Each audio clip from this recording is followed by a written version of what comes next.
Chapter 232. Ashrod showed a playful smile and said in a deep voice, "How can I disobey the orders of the Naga Siren priest? I'm going to Devil Island now. To take down the Swamp King's lair in one fell swoop. There is a lot of wealth in it.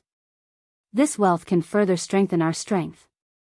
Isn't this also weakening the opponent's strength? Don't worry. They have the ghost ship as their backing and the help of the shark men. They should not be defeated so quickly. When we take down Devil Island, we will come back to help them." A cruel smile appeared on Ashrod's face. Because he had foreseen the death of the throat cutter, he had long been dissatisfied with this new character. How could he allow such a person to be on par with him? Now that the Swamp King had gone all out, Devil Island must be empty. When he took down Devil Island and took the wealth for himself, he could turn around and deal with the Swamp King who had suffered heavy losses. He was not the opponent of the Swamp King in a head-on confrontation, but he was very confident in dealing with the Swamp King who had suffered heavy losses. After all, there was a quasi-legendary ghost ship there. Even the Swamp King would not be able to take it down so easily.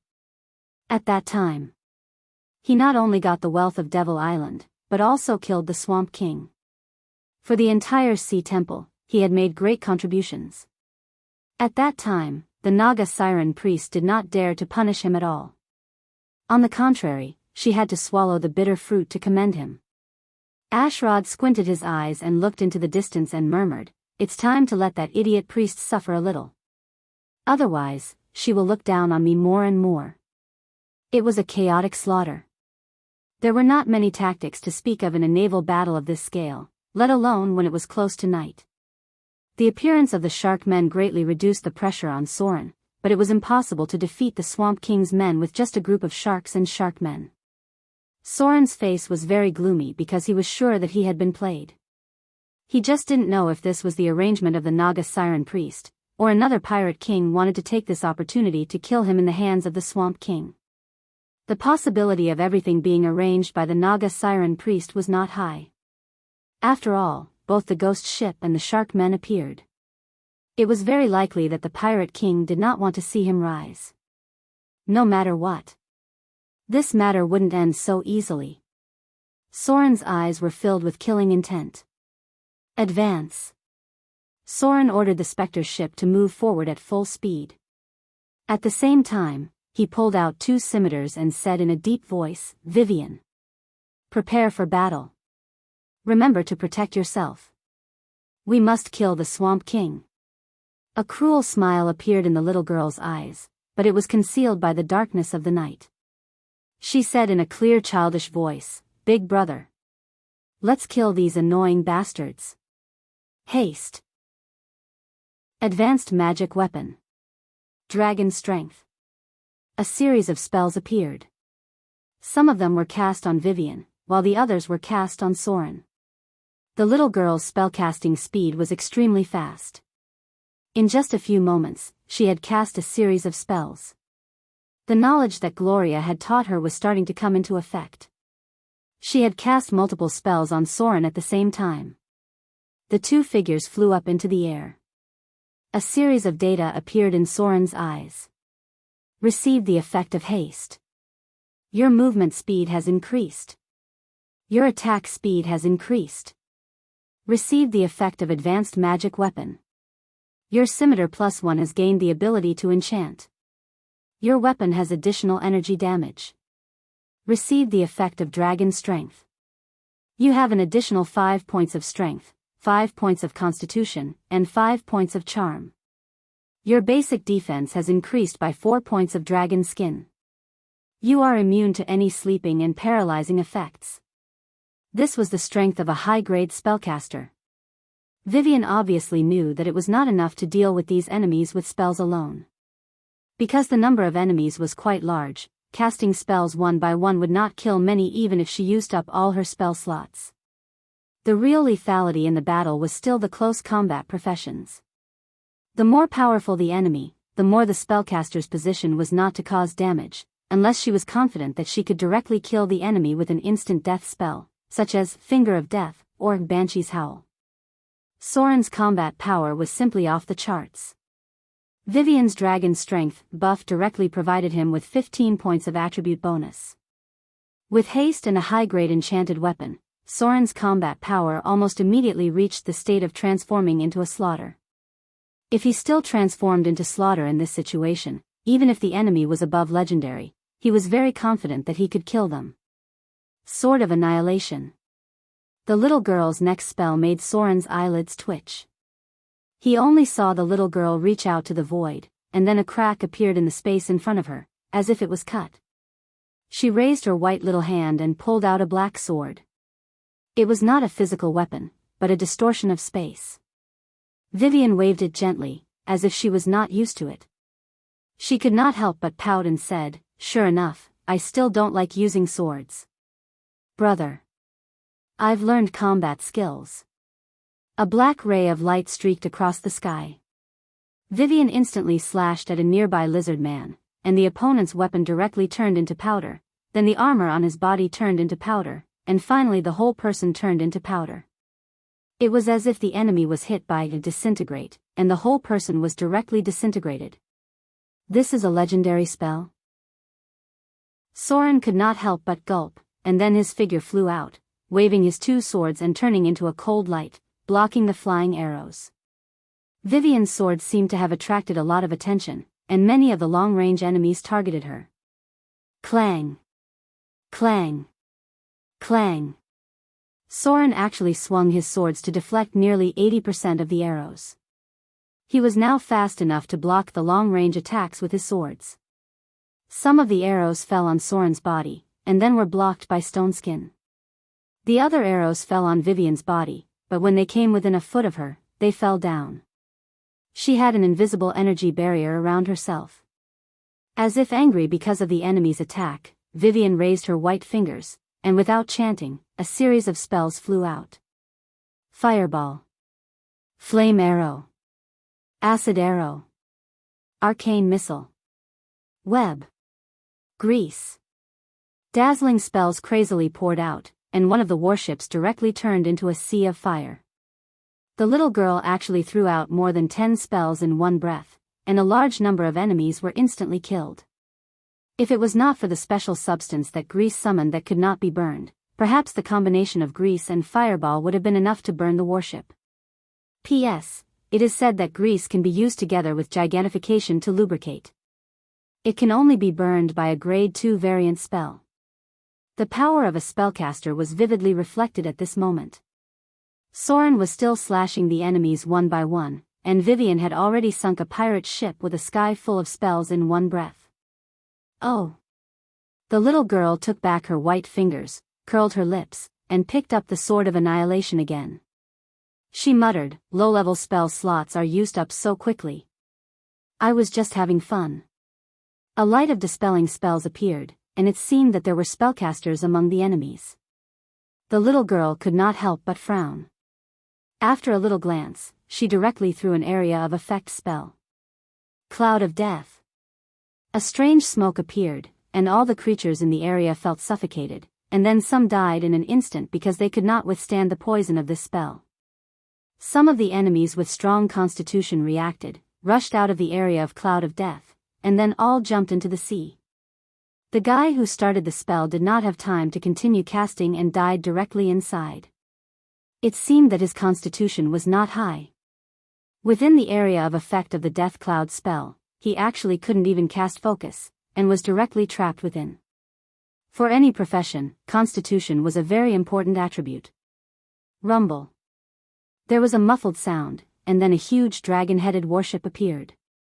The outside was wrapped in heavy iron sheets, which did not seem to be a simple alchemy craft. On this huge and strange dragon-headed warship stood a 4 or 5 meter tall giant. It held a heavy anchor in one hand and looked at Soren in front of it with eyes full of madness and killing intent. The Swamp King. A hybrid monster of lizardman and swamp giant. Chapter 233. Soren was paying attention to Vivian's situation while fighting. Although he knew that Vivian might be stronger than him, he still felt uneasy. From time to time, he would pay attention to the little girl. At first, her fighting style made Soren frown because the little girl threw out spells like a swarm of bees, relying on her strong spellcasting ability and spell power to crush the enemy. But then, her fighting style changed again. After using the Death Cloud skill, her fighting skills began to become remarkable. Soren thought that the little girl had quickly mastered the fighting skills, but he did not know that the control of the body had been exchanged several times in just a short time. For a certain lawless little troublemaker, of course, spells only needed to be bayu bayu bayu. The battle was still going on. With a slight collision, a huge dragon-headed warship appeared near the Spectre ship. Many lizard-men hybrids, who were obviously much stronger, appeared and fought with the undrowned on the dead man's voice. There seemed to be some weird-looking lizard-men priests among them. They quickly chanted a strange demonic language, then raised their hands to cast a spell. Dispel the undead. This was the basic ability of a priest. Any god would give a priest this ability. Dispel the undead had different effects according to the priest's strength. It may directly kill the undead, or it may frighten the undead, or it may cause them to suffer a lot of damage. The undead were all special types of binding spirits. The priest's profession level was not high enough, so he could only cause a little damage to them. However, there were still some weak wraiths that were killed and dispelled. Dispel the undead could be used continuously. Soren naturally would not give the priest a chance to cast it again. He immediately activated his ability. Greater invisibility. Transform into slaughter. Soren's figure gradually disappeared, and then appeared behind an enemy in an instant. At the same time, his curved sword pierced into the heart of a mixed-blood lizard man. It was obvious that the enemies were experienced in battle. They began to shrink their formation to protect the spellcasters. They gathered in a certain area, preventing Soren from approaching. There seemed to be a mix of pirates and fishmen among them. They could even vaguely see Soren moving at high speed. But even so, they couldn't stop Soren from approaching. Berserk Charm. A strange light flashed in Soren's eyes. This was the first time the legendary cloak, Mo's Sorrow, was activated in battle. The mixed-blood warrior in front of him was obviously confused for a moment before he swung his sword at the priest who was casting spells rapidly. Not only did this slash interrupt the priest's spell, but it also cut off half of his palm. The hybrid warrior, who was under the control of the charm spell, attacked indiscriminately, injuring many of his companions in one breath, causing chaos in the surroundings. Evade sight. Shadow jump. Soren was still quite wary of spellcasters. His figure disappeared in place, and then directly appeared from the distorted shadows. In an instant, he killed the priest who was close to grade 3. Because the enemy couldn't see Soren's position clearly, their vision was confused by greater invisibility. So unless it was an area of effect spell, it would be difficult for them to target Soren. A cold light flashed. Because of the Berserk Charm effect, the mixed-blood warriors who attacked their companions repeatedly made miraculous contributions. Soren killed 7 or 8 enemies without much effort. At this time, the hybrid warrior who was under the effect of the charm spell was also seriously injured. Soren directly swung his sword and cut off his head. It was at this time that the figure of the Swamp King appeared. Although Soren had never seen it before, he recognized it at first sight. Finger of Death. Vivian was faster than Soren. The little girl raised her hand and shot out a dark red light. The Swamp King was hit, but its figure only shook a little. Then, it patted its chest as if nothing happened and opened its mouth to let out an angry roar. Soren shook his head secretly. Vivian's combat experience was still very little. Against such a legendary warrior, their resistance was simply too high. Without absolute suppression of spell power, death spells would not have much effect on them. Sure enough, the Swamp King didn't care much at all. Its natural spell resistance was extremely high, and at the same time, it had the bonus of blasphemy after the demon's fall. Any death spells would have little effect on it. Blasphemy aura. Blasphemy words. An evil energy field spread out. The Swamp King opened its mouth and let out a blasphemy language. This language seemed to have a special magic power. When Soren heard it, there was a trace of confusion in his eyes. At the same time, a large number of data jumped out, affected by blasphemy aura. The target is an evil creature that has held a blasphemy ceremony. Within the range of blasphemy aura, all your resistance is reduced by 2. Affected by blasphemy words. Forced test of will triggered. Test of will passed. You successfully resisted the shock status. Even though Soren quickly came back to his senses, he was still half a second late. At this time, the Swamp King had already swung a huge anchor over. Soren didn't even have a chance to dodge. He could only grit his teeth and block the attack with his 2 swords. Bang! Soren's figure flew out. Even if he had become a slaughterer and gained the buff of draconic strength, his strength had reached an amazing 25 points. But in the end, he was still hit by the Swamp King. Soren's figure broke the wooden fence. When he landed, he opened his mouth and spat out a mouthful of blood. Then, he suddenly bounced up. Rumble.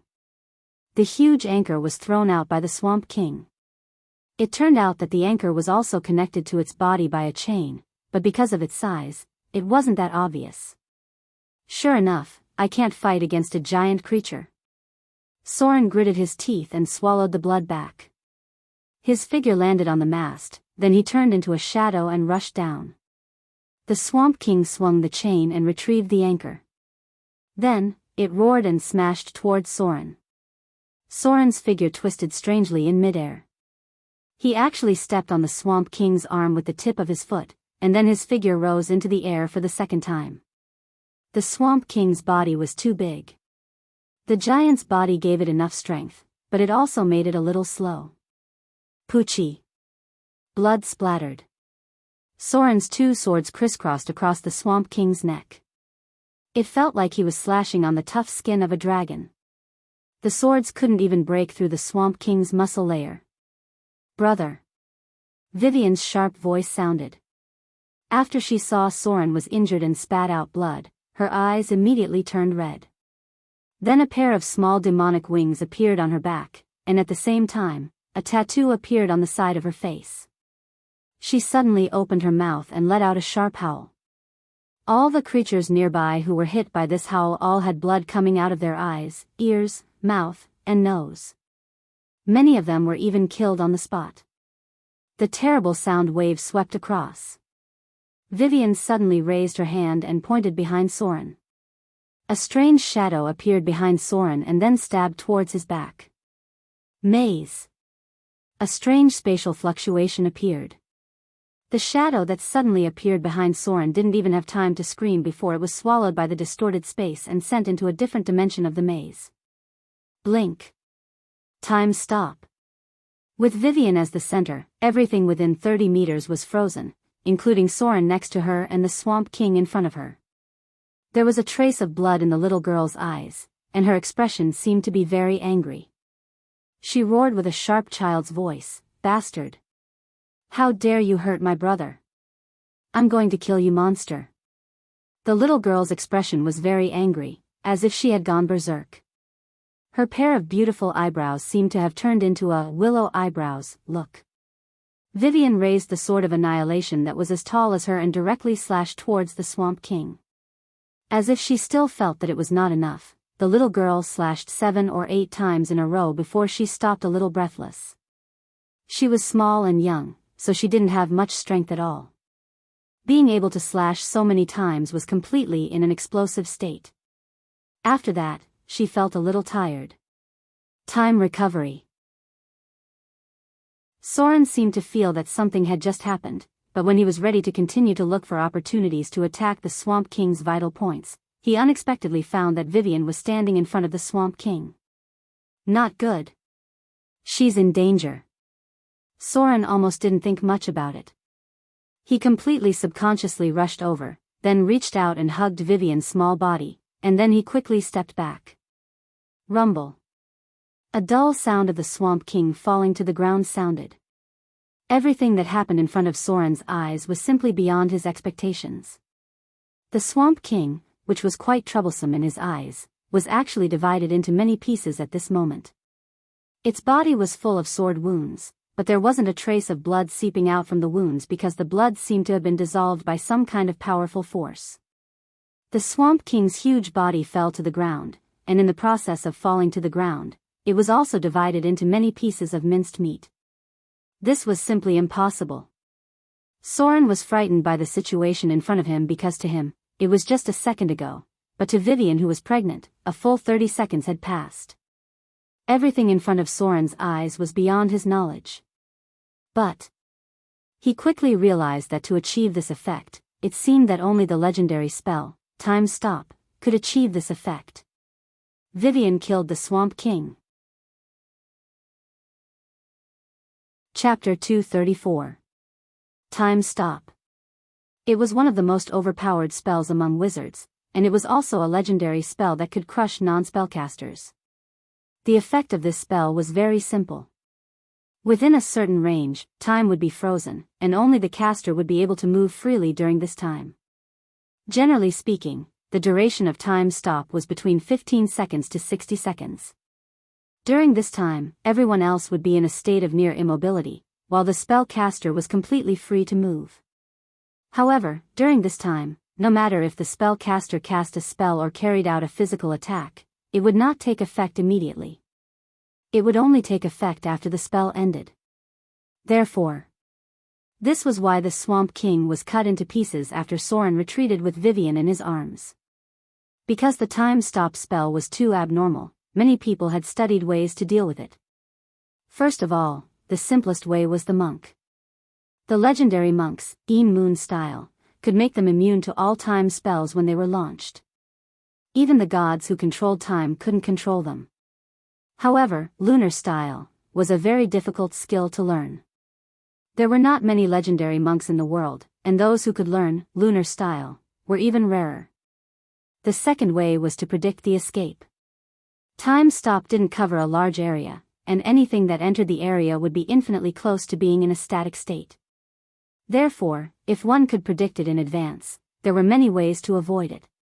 Among them, Soren was most familiar with the shadow plane teleportation. If he could enter the shadow plane before the Time Stop was cast, he would be rejected by the frozen time. Soren's body would enter the shadow plane, and after the Time Stop was over, he could come out again. There were many ways to escape like this. However, the key was to temporarily leave the current plane and space.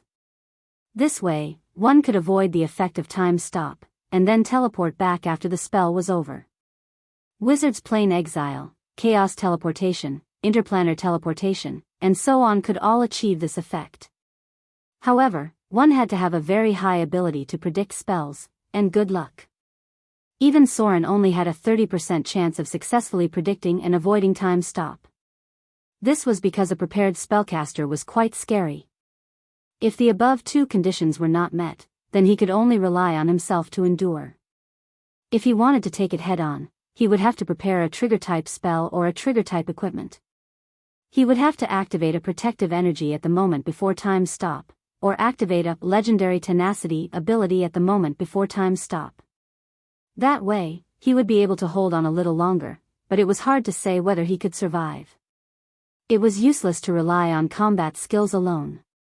He had to use a special ability, which was Sixth Sense, and Super Sixth Sense.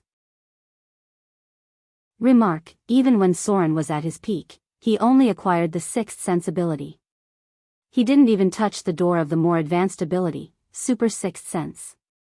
This was a special ability that was even harder to master than Danger Sense.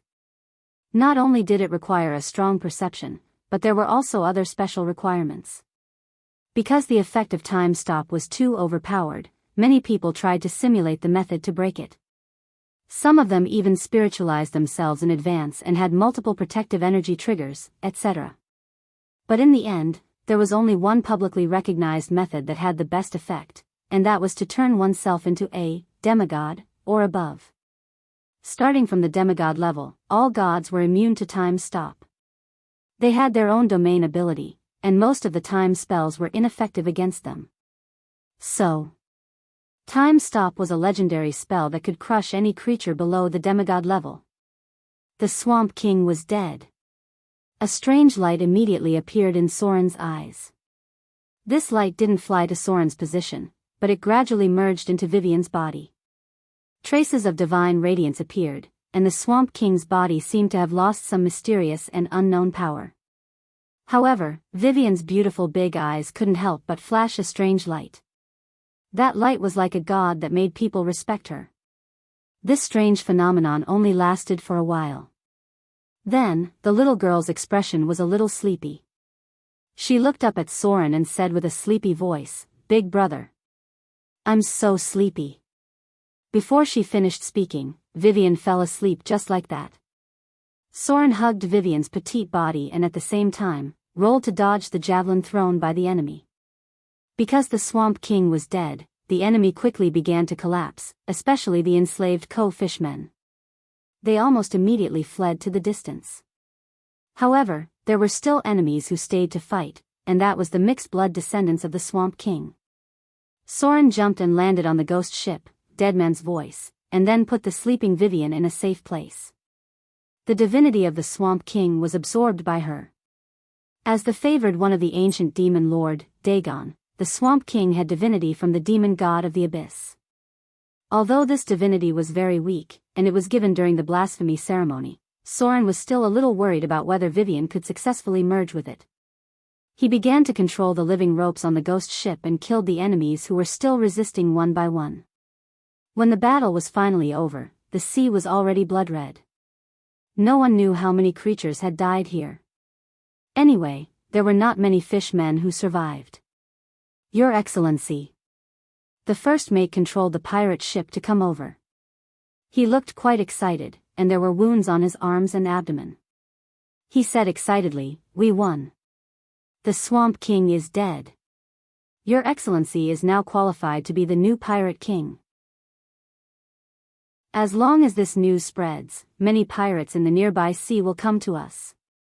Soren's expression was not very excited. He looked at the few men on the deck and said in a deep voice, "How are the casualties?" The first mate's face was a little gloomy and replied, "More than half of the casualties, and the second mate also died. A lot of people died. More than 50% of the pirates that Soren brought out were lost. These were the pirates that he had already subdued. But the results were also very good. Soren sank a pirate ship and captured 2 pirate ships, but he still let some of the enemies escape. Because Soren did not have the strength to chase after the enemies. Among them, the pirates and human warships escaped. One warship was sunk to the bottom of the sea, and the other one was penetrated. It was estimated that it would not be long before it sank. The only intact one was the Swamp King's warship. This giant warship was basically intact, but there were not enough people to drive it back. So they could only use the ghost ship to drag it back. The night was getting darker. Soren held Vivian and looked up at the sky. The stars under the night sky were very dim. The ghost ship was escorting nearby. He looked at the data in front of him and then fell into deep thought. Launch decapitation attack. Decapitation successful. Target killed. You have learned something in the battle. You have obtained part of the information of sword form, decapitation. In battle after battle, you have mastered new combat skills. You have learned the combat skill, sword form, decapitation. Launch decapitation attack. Decapitation successful. Target killed. You have learned something in the battle. You have obtained part of the information of sword form, decapitation. Battle experience. In battle after battle, your combat skills have gradually improved. You have obtained part of the information of dual wielding. This was a battle. Soren directly learned sword form, decapitation. At the same time, he also obtained the information of sword form, decapitation, and dual wielding, for the second time. In other words, as long as there was another notification, Soren could master 2 powerful skills at the same time. Among them, sword form, decapitation, was already very familiar to Soren. Dual wielding still needed some accumulation. If he could master dual wielding, Soren could directly use the ability points obtained from leveling up to further master greater dual wielding. The future path. Soren needed to find a way to upgrade his skill to legendary dual wielding. When that time came, his attack speed would reach a jaw-dropping level. With enough attributes, it was even possible to block bullets with a sword. A day passed quickly. Just when Soren thought that Vivian would be asleep for a long time after absorbing the divinity of the Swamp King, the little girl woke up the next morning. But she only woke up for a short while. The light of the morning sun shone. Soren was awakened by the slight movement of the little girl in his arms. Vivian gently opened her eyes and saw Soren. The corner of her mouth revealed a sweet smile, and then she whispered, "Big brother. I had a dream." Soren was pleasantly surprised. When he saw that she was awake, he immediately asked, "What did you dream of?" "I dreamed of the Swamp King." Vivian raised her white little hand and rubbed the corner of her eyes. She whispered, "That monster actually wanted to fight with me, but I quickly killed it again." But after I killed it, there seemed to be a bigger monster that came out. It was a bit like a huge octopus, but its head was very strange. It looked like a strange fish. I'm so sleepy. Big brother. Do I have to kill that strange octopus as well? Vivian's voice became softer and softer, and then she fell asleep again. However, Soren's expression was quite surprised because he realized that Vivian seemed to be destroying the divinity's consciousness by herself. This was something that had never happened before. In the past, Vivian would gradually wake up after he destroyed the divinity's consciousness. But now, she did wake up after destroying the divinity's consciousness, but she seemed to have just destroyed the Swamp King's consciousness and not the ancient abyssal lord, Dagon. This made Soren a little worried. P.S. There's a lot going on today. There's one more thing. Chapter 235. Port Tylon. Today's Port Tylon looked very different. The whole port was a bit eerily silent. The people of all walks of life on this island had all settled down today. Even the guards in charge of maintaining order were a little absent-minded. Because everything they saw today was so shocking that the whole Port Tylon was silent at this moment. Everyone seemed to be waiting for something, or rather, waiting for the arrival of His Excellency. A dragon-headed warship. The warship of the Swamp King, a pirate ship that was said to be cursed by blasphemy, which had been circulating throughout the south coast for hundreds of years. Among the 3 pirate kings on the south coast, the Amazon Pirate King was the strongest overall because she had the Storm Temple and the Amazons behind her. Although Ashrod, the Pirate King supported by the Naga Sirens, was also very strong, he was still a little weaker after all. Among the 3 pirate kings, the Swamp King was the weakest in terms of overall strength, but he was the Pirate King with the strongest individual combat power. This monster had been raging on the south coast for hundreds of years. It was not that no one had ever challenged it, but there were very few who could defeat it, let alone kill it and seize its dragon-headed warship. A group of fierce-looking pirates stood in front of the dock. The guards of Port Tylon did not dare to come close to stop them because the morale of these pirates was quite high. It was as if they would pull out their knives and stab anyone who dared to stop them. The Swamp King was dead. They were now the subordinates of one of the 3 pirate kings, the Throat Cutter. An emerging force had risen, not only in Port Tylon, but also in the whole south coast. Soren's figure stood above the dragon-headed warship. He looked at Port Tylon in front of him as if he was waiting for something. In just 2 days, Soren's men had increased by 5 times. After the news of him killing the Swamp King spread, all the pirates on the south coast bowed their heads. Now, more than a dozen scattered pirates had joined his command. Even those who were unwilling to join him had sent gifts to express their awe. In just 2 days, Soren had received nearly 10,000 kindlers' gifts, including many precious goods. Replace. Since he had killed the Swamp King, Soren naturally would not waste such a good opportunity. He had already shown his flag yesterday and officially became one of the pirate kings of the south coast. On the Dragon Head warship was a black flag.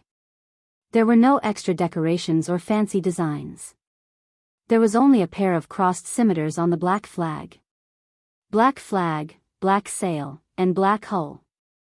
The ominous black seemed to be brewing a murderous intent. This murderous intent shrouded Port Tylon, making many people feel uneasy. Soren looked at Port Tylon indifferently.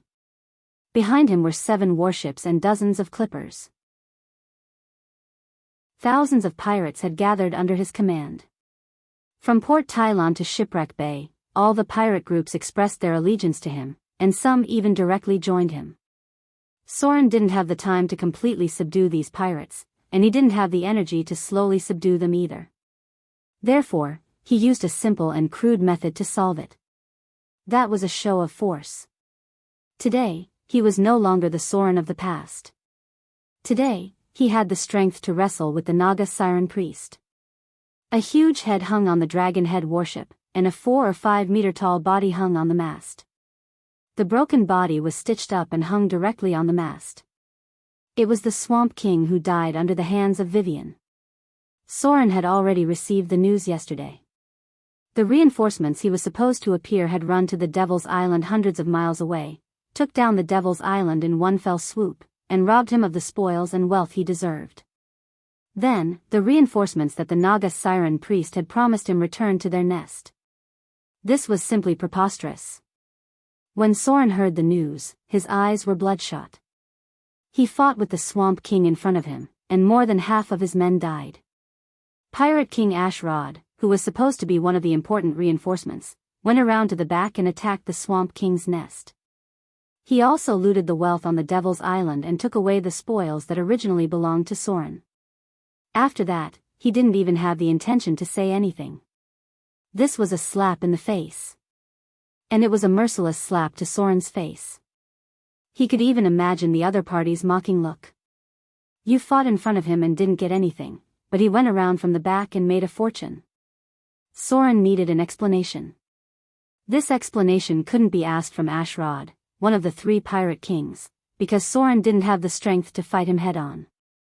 However, Soren couldn't say anything because it would make people think that he was easy to bully. So, Soren had to ask the Naga Siren Priest, who promised him an answer. Soren still didn't make a move. He didn't set foot on the port of Port Tylon either. He just waited on the Dragonhead warship. This was a demonstration. It was also a demonstration of strength and power. If the Naga Siren Priest couldn't give him the result he wanted, Soren was ready to completely fall out with her. The Naga Siren Priest was the Naga Siren Priest, and the Sea Goddess was the Sea Goddess. Soren killed an important subordinate of the Abyss Lord, Dagon.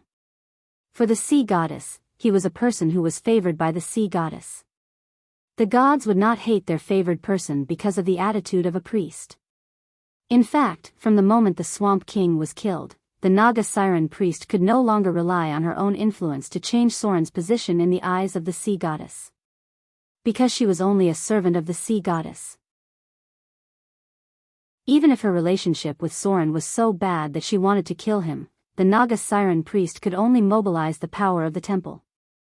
It was impossible to use the power of the Sea Goddess to oppose Soren to the other side of the Sea Temple. In other words, Soren's plan was successful. He proved his value and expanded his influence. Whether the Naga Siren Priest liked him or hated him now, she could no longer use the Sea Temple to suppress Soren. Because Soren was already standing in front of the Sea Goddess. The sacrificial ceremony he carried out to kill the Swamp King was responded to by the Sea Goddess. The Sea Goddess obviously felt a trace of joy after seeing the important servant of the enemy god killed. Soren pleased the Sea Goddess. His status changed in an instant.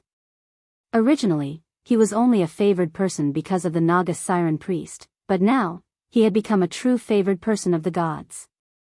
As long as he could continue to please the Sea Goddess. Time ticked by. Soren frowned slightly. He was calculating the time. If the Naga Siren Priest did not say anything, he would leave Port Tylon now. In the future, the 2 sides would go their separate ways. The Sea Temple was not the only temple. The Naga Siren Priest could not use the power of the temple to suppress him. Soren could still develop and grow. However, he also clearly recognized the huge resources controlled by the Naga Siren priest.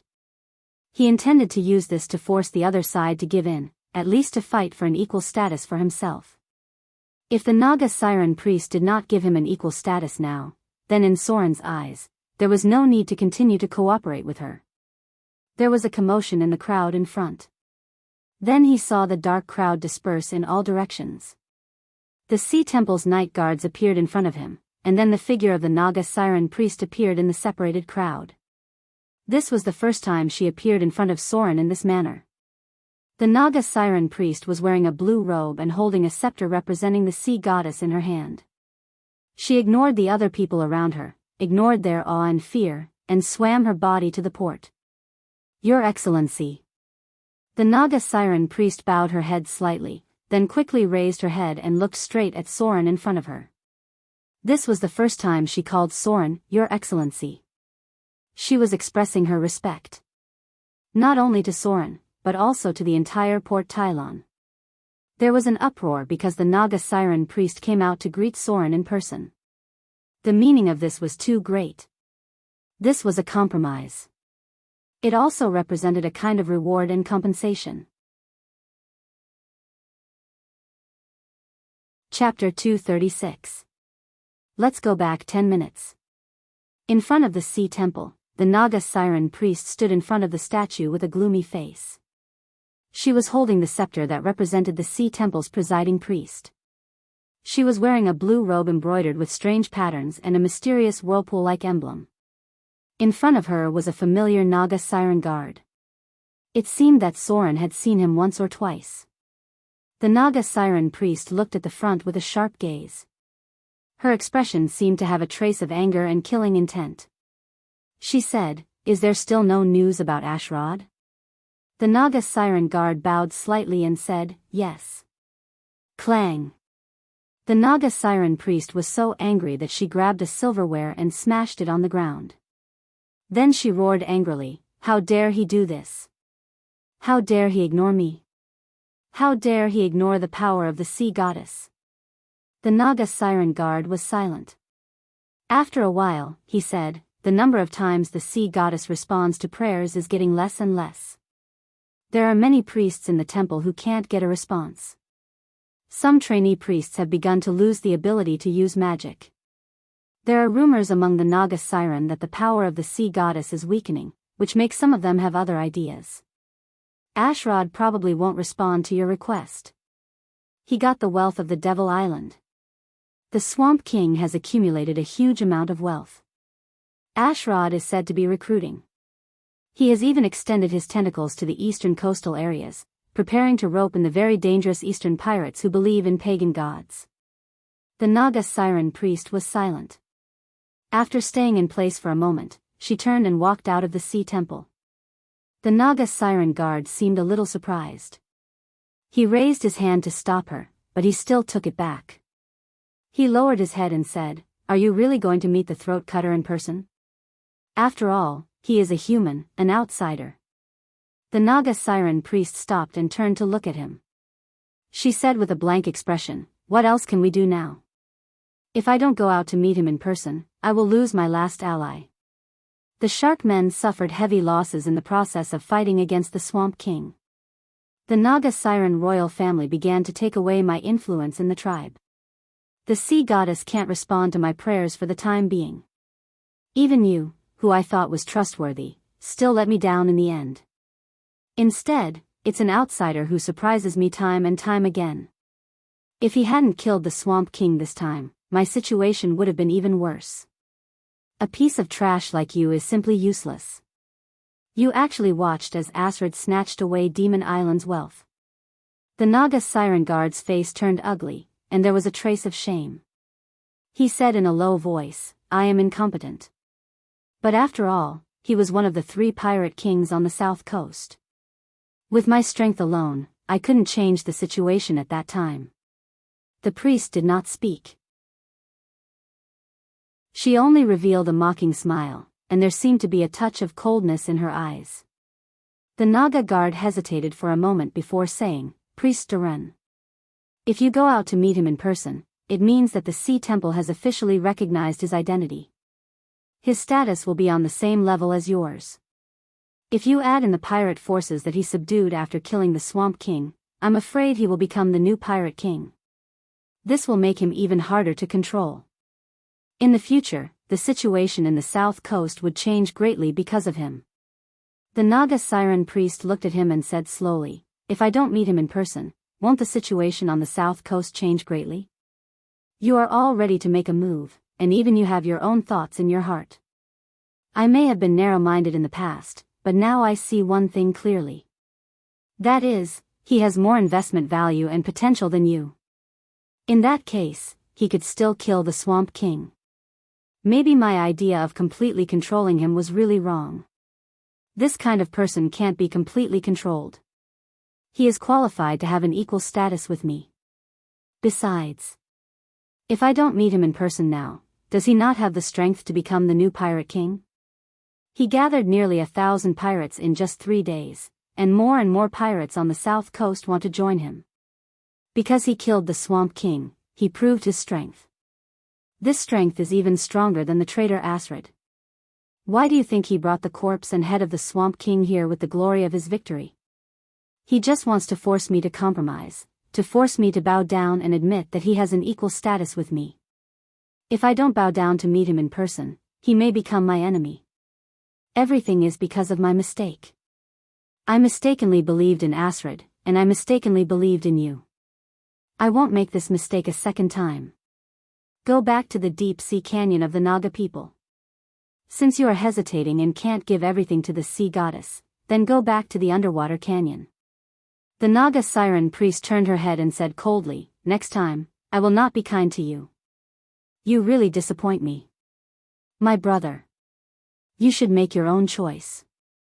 Don't force me to kill you with my own hands." Dead silence. When the Naga Siren priest finished speaking, her eyes were already cold. She looked at the Naga Siren guard in front of her as if she was looking at a potential enemy. Her figure left the Sea Temple. When she raised the scepter in her hand, the temple guards near the Sea Temple gathered. They were wearing heavy armor and holding a uniform trident. This was not only their weapon, but also a symbol of reliance. At this moment, the Naga Siren priest personally came out to meet Soren, which had a special meaning. The crowd in front of her separated like a tide. More than 30 temple guards opened the way in front. The Naga Siren priest walked towards the dock with a solemn expression. Along the way, people who saw her, whether they believed in the sea goddess or not, could not help bowing their heads slightly to express their awe. Because she represented the oldest power in Port Tylon, the Sea Temple was more important than any other force in Port Tylon. The Naga Siren priest rarely appeared outside because of her race, so this time, her appearance was even more eye-catching, especially when there were so many pirates gathered near the port. The dark crowd moved aside from both sides. The Naga Siren priest looked at the warship in front of her with a serious expression. She saw the dragon head warship of the Swamp King, the sewn body, 7 or 8 large warships, and a large number of pirate clippers. Such power was almost capable of threatening the safety of Port Tylon.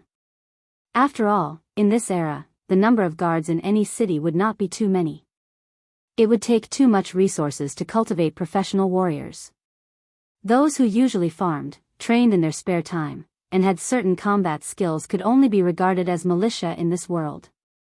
All the principalities in the South Coast area. The regular army added up to less than 200,000 people, but if the militia was pulled out as warriors, the number could skyrocket to more than 2 million people. Even the regular garrison of Port Tylon was only 800 people. The entire South Coast area, as well as the West Coast area, had only 3,000 to 5,000 regular troops in many cities. The man in front of her had accumulated such a foundation unknowingly.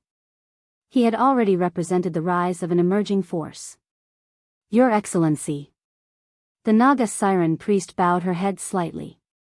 She could hear the uproar behind her, and she knew that this honorific title would make the man in front of her have a very high reputation and completely prove and stabilize his current status. If she could, the Naga Siren priest would never bow to Soren. But if she did not bow now, it meant that she would lose a powerful ally. She had to make compromises and concessions. Even if she just came out to greet him, she might not be able to satisfy the man in front of her. Because the Naga siren priest saw a light in his eyes.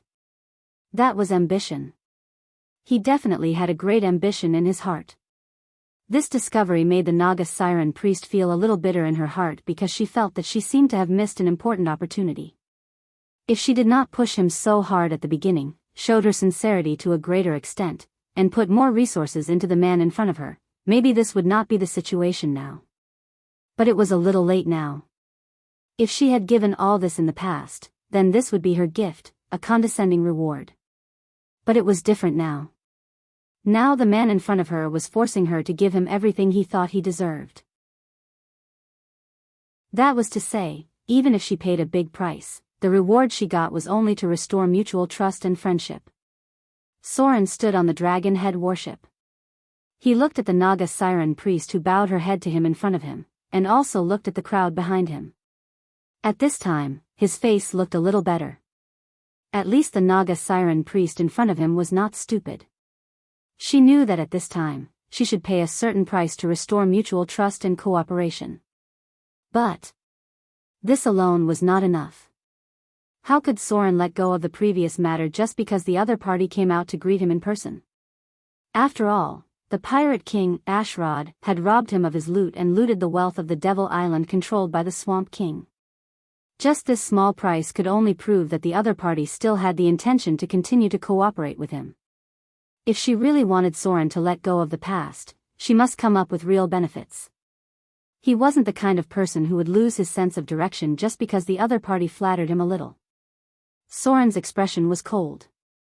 Maybe it was because he had experienced a lot during this period of time. Unknowingly, his acting skills had improved, especially after encountering so many difficult opponents. When the Naga siren priest saw Soren's cold expression, her heart could not help but thump. Because she realized that this time, she was afraid that she would not be able to restore the trust of both sides. Now the situation was a bit difficult to get off. She had already come out to greet Soren, so whether the two of them negotiated or not, in the end, Soren got the recognition he deserved. His status was close to the other pirate kings. Thinking of this, the Naga siren priest could not help but gritted her teeth, approached Soren, and handed something to him. The Swamp King is dead. Although her heart was very painful, the Naga siren priest still looked the same on the surface. Priests were people who had a certain performance skill. Otherwise, they would not be able to preside over a temple. She looked at Soren, then glanced at the nearby pirates, and said in a sacred tone, "Your Excellency has killed the enemy of the sea goddess. The sea goddess will be happy to reward your Excellency. Please accept it. This represents our friendship, and it also means that we will work together to destroy other enemies." In an instant, Soren's cold expression changed like the spring wind melting snow because the Naga siren priest in front of him gave him an irresistible compensation. Even when the other party's words revealed the intention of a new alliance, he nodded without hesitation. Because what the Naga siren priest gave him was the control prop of the ghost ship, Deadman's Voice. This was an irresistible temptation for Soren. It was even more irresistible than the Countess's heiress with beauty and wealth. The Deadman's Voice. A quasi-legendary ghost ship. As the core combat power of several battles, Soren knew the value of this ghost ship too well. P.S. Futu is sick. He is a little dizzy and a little dehydrated. There is only one update for today. I hope he will get better soon. Chapter 237. Angry Scales Island. This was a large island that connected the south coast to the eastern sea route. Because the desert road was cut off by a powerful force, the east-west trade began to turn to sea. This was the territory of Ashrod, one of the three pirate kings. Although he controlled a powerful pirate force, his focus was not on the trade between the south coast and the outer islands. He was more concerned about the transoceanic trade between the eastern world and the western world. Although slaves, black markets, and smuggling were lucrative trade channels, for this pirate king, the really valuable trade was spices, silk, tea, and so on. It was mentioned before that the same weight of spices could be exchanged for the same weight of gold. With the desert region as the boundary between east and west, the aristocrats and rich people in the entire southern and western regions had an astonishing demand for these luxury goods. Because of the huge gap in social class wealth, the nobles often controlled thousands or even tens of thousands of times the wealth of the civilians. They accumulated huge wealth from taxes, manors, trade, mines, and so on. In terms of living needs, these nobles put a lot of money on these expensive luxury goods because of their pursuit of luxury. Among them, wizards also had a large demand for spices. They would configure special incense to help themselves meditate and improve their concentration to understand and master more difficult spells. Soren was just a half-baked wizard. A professional which, like Gloria, basically carried spices to assist in calming the mind at all times. Ashrod's wealth was accumulated from this route. At this moment, Ashrod, whose side face was obviously Naga Siren, stood on the warship and looked at a masked man in front of him. He said in a deep voice, "What's the news from Port Tylon?" The masked man bowed his head slightly and said, "The throat cutter rose very quickly. All the pirates near Shipwreck Bay were subdued by him. Because he killed the Swamp King, his reputation seemed to have spread to the west coast. Some time ago, he led a large number of pirates to Port Tylon and finally forced the Naga Siren priest to come out to meet him personally. Now his reputation in Port Tylon is like the sun in the sky. I'm afraid he will soon replace the Swamp King." Ashrod's face was not very good. He looked in a certain direction in the sea and fell into deep thought. The masked man hesitated and whispered, "Your Excellency Ashrod. Should we get rid of him while we still can? Otherwise, when his forces grow stronger, I'm afraid he'll become a big problem for us." Ashrod shook his head and said in a deep voice, "It's not time yet. Since he was able to kill the Swamp King head-on, his strength must not be weak. Moreover, he still had the halo of the sea goddess's favor. Attacking him head-on was equivalent to provoking the internal strife of the Sea Temple." There were still differences within the Naga Sirens, and it was not time to show their cards directly. Now, we can only watch the movements of the Naga royal family. If they can succeed, killing this throat cutter will be as easy as flipping a hand. The masked man nodded and suggested, "How about we send someone to assassinate him? If we just watch him grow up, I'm afraid it won't be good for our plan." "Assassination?"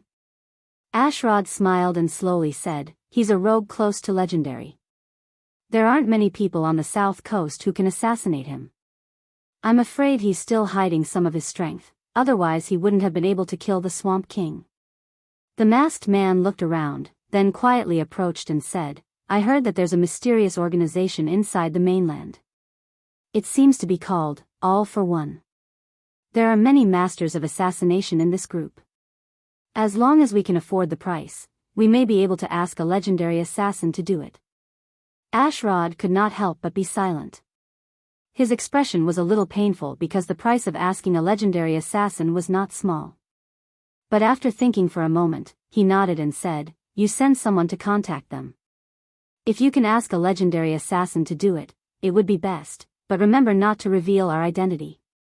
There's still a lot of wealth brought back from the Devil Island. It should be enough to feed those greedy guys." The masked man nodded and said, "Yes. I'll arrange it now." Ashrod smiled slightly, and his expression seemed a little cruel. He whispered, "If we can assassinate him like this, we may be able to save a lot of trouble. Damn the Naga Siren priest. If it weren't for her, things wouldn't be so troublesome." Port Tylon. Soren walked side by side with the Naga Siren priest, heading in the direction of the Sea Temple. The crowd around him could not help but look at him with a trace of awe and fear in their eyes. Because these old and cunning guys could see that he was forcing the Naga Siren priest to bow her head and give in. To be able to force the priest of the Sea Temple to step back, this kind of strength had already shocked them. Soren needed reputation. He needed a higher reputation. Only then could it be easier for him to open up the route to the outer islands. The fall of the Pirate King, legendary battle, in early December 1675 of the New Moon era, because of your rapid rise, you attracted the attention of the Swamp King. It planned to kill you first, and at the same time use your blood as a sacrifice to the ancient abyss demon domain, Dagon. But what everyone did not expect was that in the absence of reinforcements, you led the pirates and the shark men to kill the Swamp King. You've gained great fame in this battle, and even the nearby seas have begun to spread your story. Legend level +5, this was the legend level obtained from killing the Swamp King. But this was just the beginning. After Soren forced the Naga Siren priest to compromise, another legend level prompt appeared. The compromise of the sea priest, folk rumor. In early December 1675 of the New Moon era, you gathered the pirate army to Port Tylon with the power of a great victory, forcing the priest of the sea temple to compromise. The body of the Swamp King and the warship shocked the people on this island, and your reputation began to take root in this chaotic area. The Naga Siren priest personally welcomed your arrival, which greatly improved your reputation, and you will have a stronger influence in the nearby sea. Legend level +2, sure enough. Soren's judgment was not wrong. Fighting was not the only way to get legend level. His act of forcing the Naga Siren priest to give in today actually allowed him to get 2 legend level in one breath, almost equivalent to a legendary battle. Solen's current legend rating was already 21 points. Don't underestimate this 21 legend level.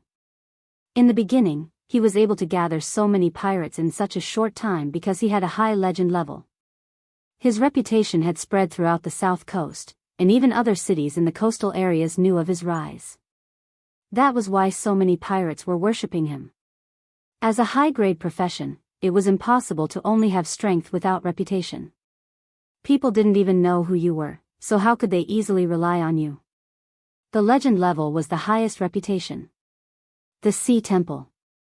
Soren went in with the Naga Siren priest, and the others stayed outside.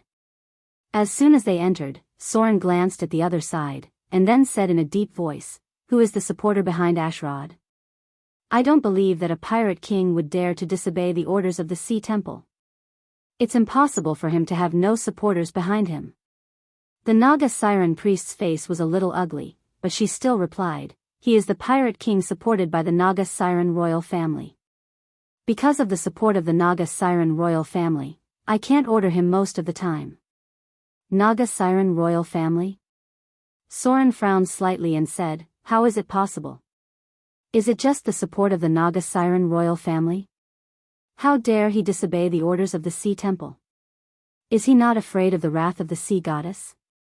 Unless they planned to, Soren seemed to think of something, and some vague memories suddenly flashed in his mind. Suddenly, his face turned ugly. This group of people had some guts. They wouldn't think that the sea goddess was gradually not responding to the prayers of the believers, and they would think that they had the opportunity to get the monster out, right? This was just the precursor of the Avatar crisis. The divine power of the sea goddess was weakened, so she gave up some of the weaker believers and only responded to the more important prayers. Do they think this is an opportunity to overthrow the sea goddess? The Naga Siren priest's face flashed with a trace of surprise. She didn't seem to think that Soren even knew such a secret thing, but she didn't mention it at all because this thing was taboo, and it was rarely mentioned within the Sea Temple. She just glanced at Soren and said in a deep voice, "We must find a way to kill him. You and I can definitely destroy this guy together." Soren shook his head gently and said, "It's not time yet. After all, he is one of the 3 pirate kings. If we have the support of the Naga Siren royal family, our chances of winning are not high at all. Unless you can mobilize the power of the sea goddess." The Naga Siren priest was silent. The sea goddess had fallen into a deep sleep. If she could mobilize the power of the sea goddess, she wouldn't need Soren's help, and Ashrod wouldn't dare to disobey her orders easily. The Avatar crisis had begun. In the next year or so, the gods would respond to prayers less and less. Many priests gradually reduced their ability to cast magic, and many low-grade priests would completely lose their magic. This situation would not improve until the gods came, and they responded to prayers in the form of saints. Strictly speaking, this was indeed a once-in-a-lifetime opportunity. At the same time, somewhere in the outer islands, a group of drows who had migrated here were also having an important discussion. Chapter 238. The Outer Islands. This was a primitive and wild area, divided from east to west by the Amazon River. The east was the territory of the Amazons, and the west was the territory of the indigenous people. The struggle between them had lasted for many years. Because the Storm Lord did not manage the church in the mortal world, the temple did not spend too much effort to pacify these indigenous people. The indigenous people retained the primitive totem belief, which would give birth to powerful demons and demigods. Without the power of the gods, it would be difficult to destroy them. This was a very dangerous place. Even the female Amazons would be extremely careful when they were moving around in the tropical jungle. There were many powerful monsters, strange plants, dangerous environments, ferocious indigenous people, and all kinds of unexpected and dangerous things. Recently, on the island near the northwest, a group of outsiders appeared. They did not arrive for a long time, and there were not many of them, but they were very powerful. In a short time, they occupied part of the island of about 120 square kilometers. These outsiders with grayish-black skin looked like elves, but they were more ferocious and better at fighting. The nearby natives temporarily retreated because of their strength, but sporadic battles still occurred from time to time because the natives were very repulsive of outsiders. The terrain of the outer islands must be mentioned here. Due to a huge change in a certain era, the outer islands had experienced the collapse and shift of the continental shelf plates, so that they were scattered into hundreds of islands of various sizes. The largest of these islands was the Amazon jungle, which was almost the size of 3 Japanese islands. Then there were other scattered islands. The larger ones were hundreds of thousands of square kilometers, and the smaller ones were only 10 square kilometers. These islands were scattered and relatively dense. They were connected by shallow sea areas and inland rivers, so the outer islands were seen as a whole from the outside world. This used to be a continent.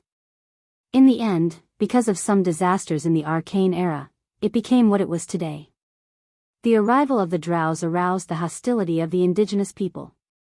They had not been able to adapt to the primitive and wild environment here. In their view, the outer islands were even more dangerous than the Underdark. For a long time, their lives were quite difficult, but recently they were a little better because the messenger sent out brought back a batch of important supplies, which temporarily met their needs. Unfortunately, these supplies could only support them for 3 months at most. After 3 months, they would return to a difficult state again. Dark Blade was in a bad mood. He sat on the wall of the camp and observed his surroundings, playing with a dark green blade in his hand.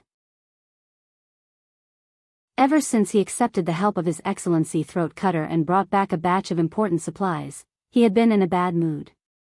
Of course, it was not because of His Excellency's help and request. As a drow, he knew very well that everything needed to be repaid.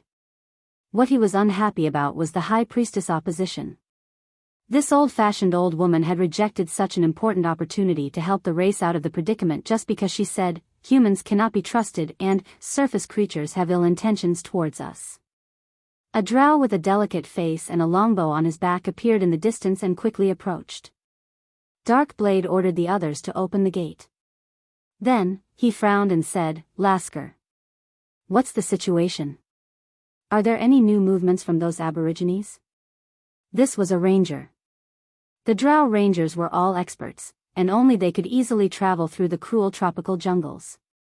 The young drow ranger jumped lightly, then jumped onto the wall and said in a deep voice, "The movements of the aborigines are fine. They are just monitoring the nearby area. As long as we don't step into their territory, there shouldn't be any violent conflicts in a short time.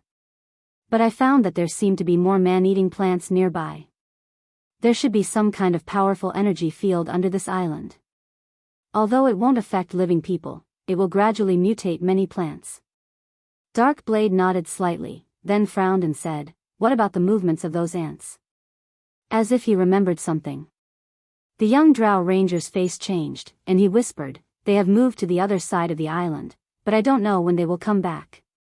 We lack enough supplies to deal with them. The next time they migrate, we can only escape to the sea. Dark Blade sighed, then slammed the wooden fence and said anxiously, "Those damn ants. These terrible creatures." In his long life, he had never thought that ants could be so dangerous. When their numbers reached an unimaginable number, these seemingly inconspicuous creatures that could be squashed to death could even kill a giant dragon. They were marching ants. The creatures at the top of the food chain in the tropical rainforest.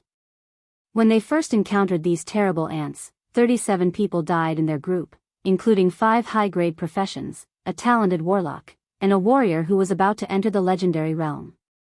They had no ability to resist at all. When these ants appeared, a warrior who was close to the legendary realm only lasted for 3 minutes before he was bitten into a pile of bones. If they hadn't evacuated quickly enough and had the help of spellcasters, perhaps the whole group would have been eaten by these terrible ants. Marching ants. The nightmare in the tropical rainforest. Most of them were ants that crawled on the ground, but a tenth of them were ants with wings that could fly. The number of these ants was so large that it was impossible to calculate. They preyed on any creatures during the migration. They had extremely sharp mouthparts. Dark Blade even suspected that they could eat the scales of dragons bit by bit. These terrible ants were the top predators on the whole island. They even saw a Quetzalcoatlus being eaten clean in just 5 minutes. It couldn't fly away even if it wanted to. If it weren't for the regular movement of these ants, they definitely wouldn't have survived until now.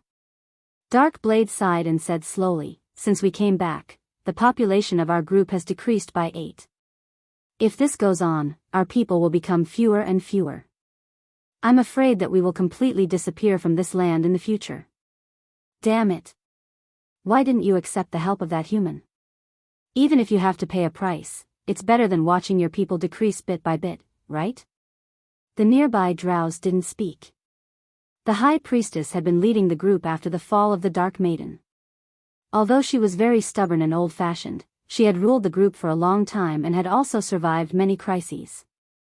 This kind of majesty had been deeply rooted in the people's hearts. Not many people dared to question her decisions face to face. If it weren't for the fact that the group was getting more and more miserable, Dark Blade wouldn't easily question the arrangement of the High Priestess. Dark Blade. A female drow appeared. She looked at the others on the fence and said in a deep voice, "Her Excellency the High Priestess asked you to come over. There is something important to discuss." Most of the males in the group were warriors, rangers, and rogues. The spellcasters were mainly concentrated in the females. They still maintained the tradition of females having a higher status. Without any hesitation, Dark Blade jumped down from the fence and walked towards the largest wooden house in the center. Many people had gathered in the room. Most of them were female drows, and some were male drows like Dark Blade. Sitting at the top was a female drow priestess with an old face. With their relatively long lifespan, such an old face also proved that she had lived for a long time. This was the High Priestess of the Drows. Although the Dark Maiden had fallen, she still had the ability to cast magic. Even if this ability had been greatly weakened, she was still the most powerful drow in the group. Dang dang dang. The High Priestess knocked on the ground with her cane and motioned for the others present to be quiet. During this time, there were many arguments and conflicts in the group, mainly focused on whether to cooperate with the human who helped them, whether the other party was malicious, whether the human on the surface was trustworthy, and so on. The drows were pure conspiracy and betrayal in their bones. Even if they believed in the kind Dark Maiden, this could not completely change the nature of the drows, not to mention that the Dark Maiden had fallen for some time. Ahem. Ahem. The old High Priestess coughed, then said in a hoarse voice, "I just got a message from the Co-people. Maybe we should reconsider some things." The High Priestess had many mysterious abilities. After she came here, she established contact with the nearby Co-people. Although the relationship between them was fragile. The High Priestess glanced at the others and said, "I just learned that the human who provided us with help has killed one of the 3 pirate kings on the south coast, the Swamp King. His power should not be underestimated. The nearby sea creatures have heard of his name. I think we should reconsider." These words caused an uproar. Naturally, they had heard of the 3 pirate kings on the south coast. They were all legendary figures. Darkblade couldn't help but show a strange expression on his face. He couldn't tell whether he was happy or sad. He always felt that everything in front of him was a bit dazzling. At first, he tried his best to persuade others to cooperate with His Excellency Throat Cutter, but in the end, his proposal was still rejected by the High Priestess. But now that she heard that he had killed one of the pirate kings, the High Priestess actually took the initiative to reconsider. What an ironic result. Chapter 239. Fu Tu is really sick recently. Writing is a little difficult, please understand. This is a 5,000-word chapter. Port Tylon. In a rather remote tavern, Soren sat in the corner and waited. Outside, there were pirates acting as guards. There were 3 or 5 maids with heavy makeup near the bar. From time to time, they would slightly move to show the beauty of the female body, trying to attract Soren's attention. With enough strength and fame, his wealth naturally began to increase, and even the number of underlings under him increased. Soren was not the kind of person who liked to be surrounded by followers, but his current identity naturally required a group of men to serve him. The owner of this tavern was Sturgeon, a chubby middle-aged man. He looked like a businessman, but he was indeed a businessman, but he was the leader of a small group of pirates. This guy had sought refuge with Soren in the beginning, and now this tavern was also Soren's territory. He did not plunder and collect the assets of his men, because that would be digging his own grave, but he required everyone to obey his command. He did not care about the wealth of Port Tylon. As long as he could open up the outer islands and occupy a gold or silver mine, his wealth would increase rapidly. There were some rules in this world. Many people did not use their real names, and liked to use their titles to do things. Just like Soren's throat cutter, there were not many people who knew that his real name was Soren. Most people respectfully called him, Your Excellency Throat Cutter. Sometimes, the real name was taboo. Soren had no interest in the bar maids with heavy makeup. He sat in the corner and smoked, the kind of expensive tobacco from the halfling area. Maybe it was because he had killed too many people recently, Soren felt that the pressure on him was much greater than in the past. He was used to bloody killings, and he was a little tired. He needed to relax a little and numb his spirit. After all, it was really uncomfortable to be too tense. Even a strong man would be tired sometimes. Soren did not drink. He almost did not touch alcohol, so he could only smoke some tobacco. No one nearby dared to disturb him. The thugs outside drove away other people who wanted to enter the tavern. Soren had more than 1,000 pirates under his command, but there were only 300 people who were completely under his command. After all, he could not break up all the small groups of pirates who came to him. It was easy to have a rebound effect. Soren only accepted the allegiance of those small pirate leaders. In layman's terms, Soren was the boss of the whole south coast, and there were many small leaders who came to him. He ordered the small leaders to control the minions. It would be difficult to control them too strictly. After all, the pirates themselves were a little special.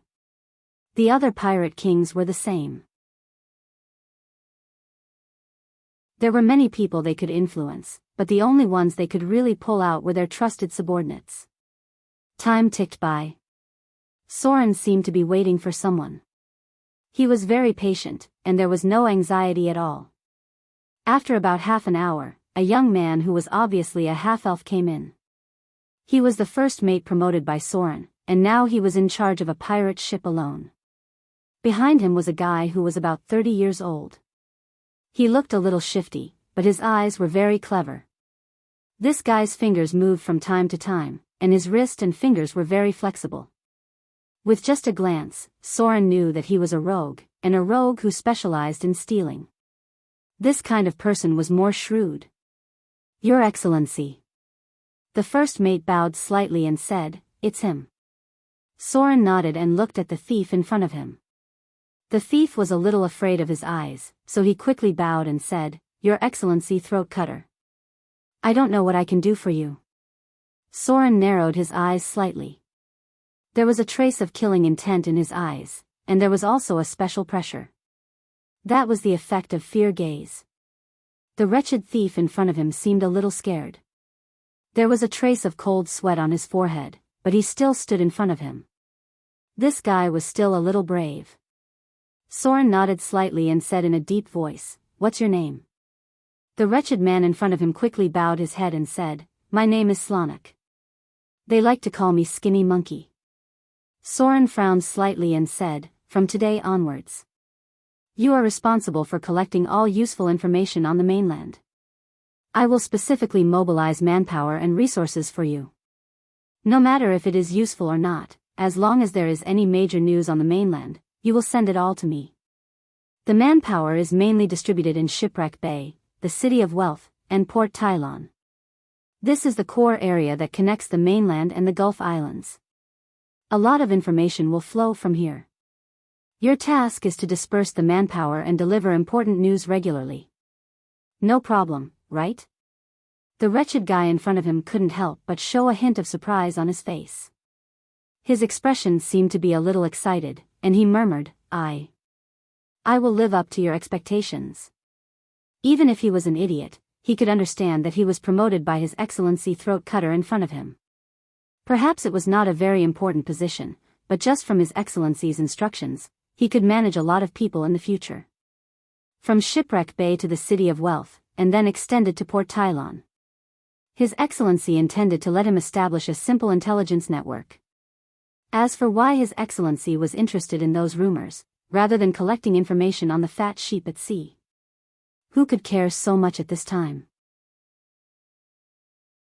The wretched man in front of him was very clear about one thing, that was, if he did his job well this time, he would be the confidant of His Excellency Throat Cutter. Almost all the pirates who were promoted now were those who had followed him in battle, especially those who had participated in the battle against the Swamp King. Almost all of them were now at the level of a small leader. In terms of rewards, His Excellency was very generous. Many of those small leaders had 1 or 2 ships in their hands. Soren said a few words to the first mate next to him, and then let him lead the skinny monkey in front of him away. Some things were so wonderful.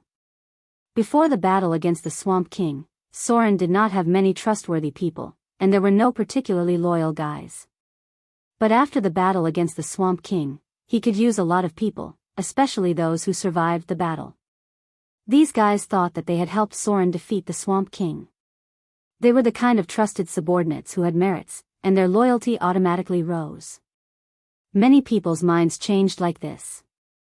At first, they were afraid of Soren, thinking that His Excellency was a terrifying existence, and there was little loyalty to speak of. They mainly relied on fear to control them. But after the battle with the Swamp King, they changed their minds. I've also contributed. I've worked hard for His Excellency. No matter how cruel His Excellency is, he can't casually punish people who have worked hard for him, right? I have worked hard for His Excellency. If he wants to promote me in the future, I will definitely have a share, right? His Excellency seems to be a person who pays attention to the rules. I have worked hard for His Excellency, so I should be more trusted than those guys, right? Things were that simple. The group of subordinates who had experienced the battle against the Swamp King automatically changed their mentality to that of Soren's trusted subordinates. Then their loyalty began to rise on its own. Why did this happen? Maybe this was the power of human nature and power. Just like when you did something for Your Excellency, and it was something very important, you would consciously think that you have gained extra points in Your Excellency's eyes. Similarly, you would begin to think that Your Excellency was more important than before. The fear in their hearts decreased, and the respect in their hearts increased. Their views began to change, and then it was natural for them to be promoted.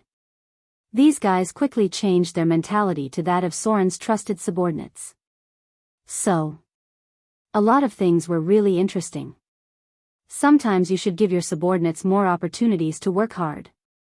After they worked hard, they would have a sense of identity. For example, the first mate in front of him. When he was promoted by Soren, at most, he had respect in his eyes. But after experiencing the battle against the Swamp King, his loyalty could be said to be the highest among all of them. He looked at Soren with a trace of fanaticism and worship in his eyes.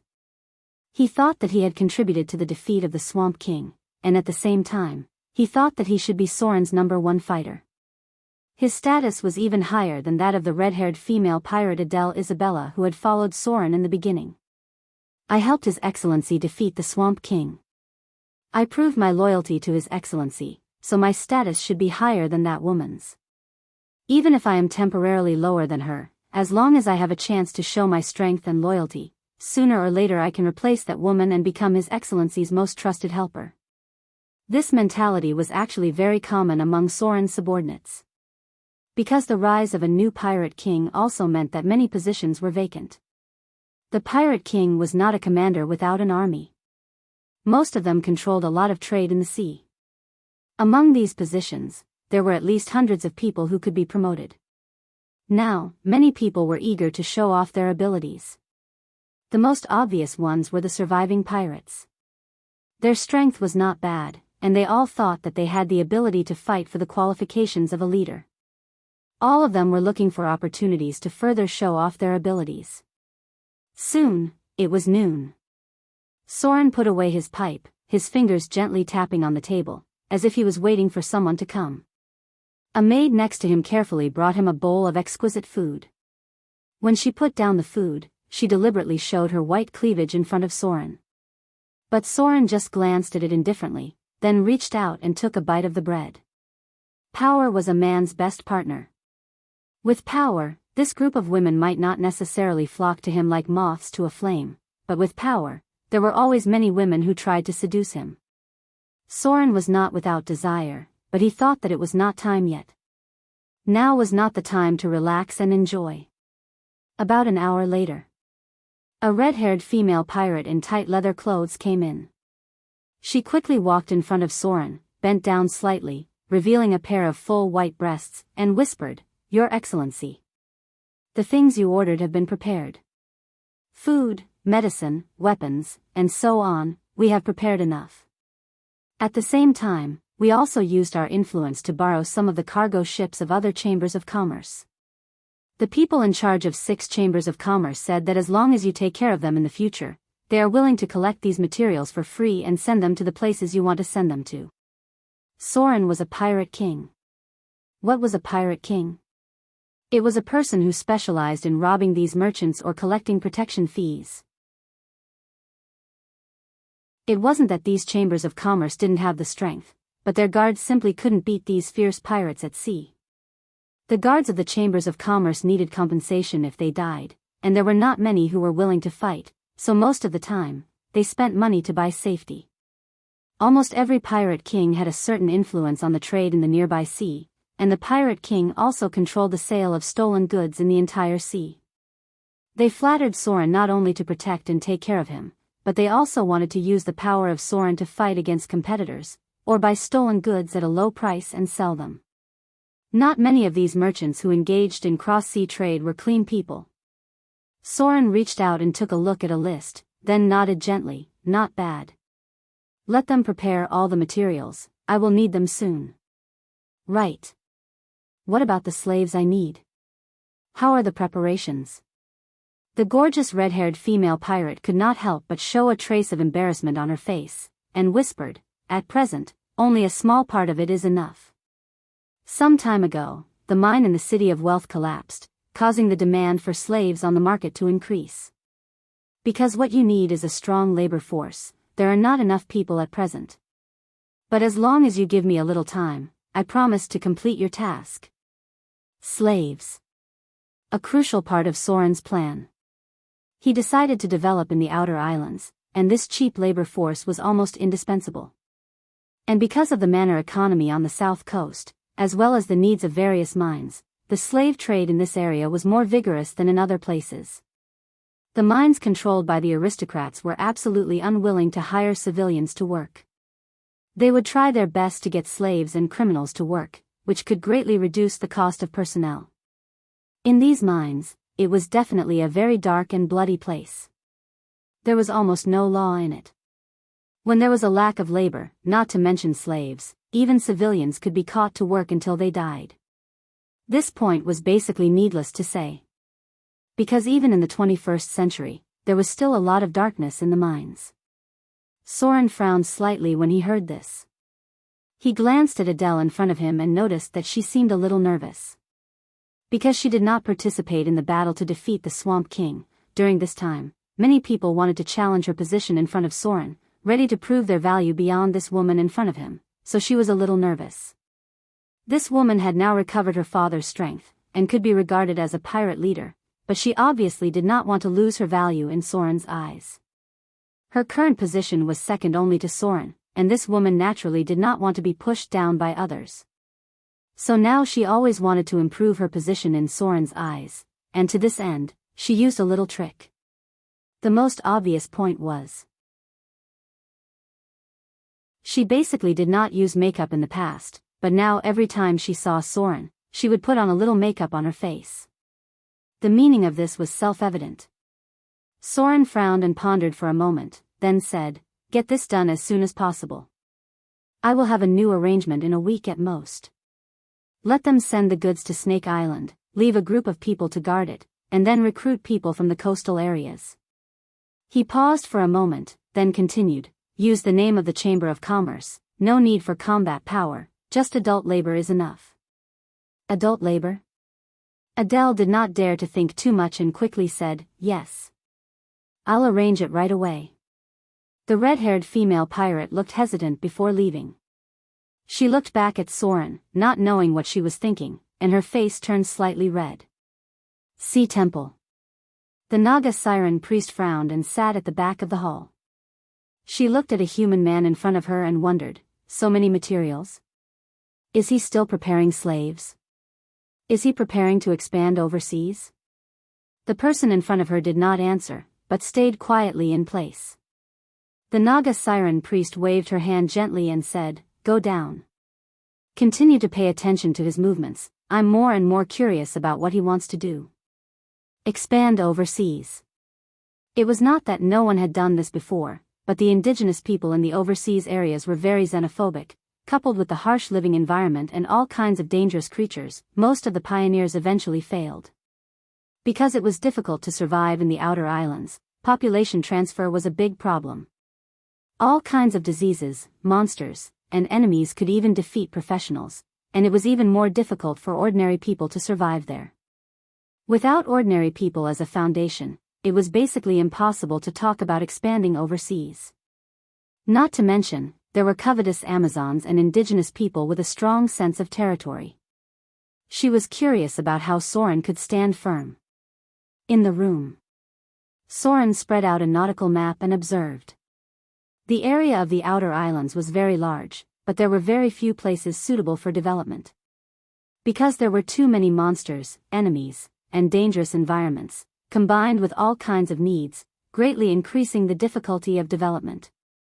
However, Soren had an advantage, that was, he knew which areas had been developed by people who had developed port towns. These locations were selected by a lot of manpower and material resources in the past. Basically, there were natural ports, as well as various terrain advantages, plus the surrounding environmental factors. For example, whether there were strong enemies, whether there were any resources, whether it was suitable for farming crops, and so on. Many people failed to expand overseas at the beginning. However, there were also some people who were successful. These people were successful because they found some very good geographical locations. Soren was now trying to remember the best piece of land.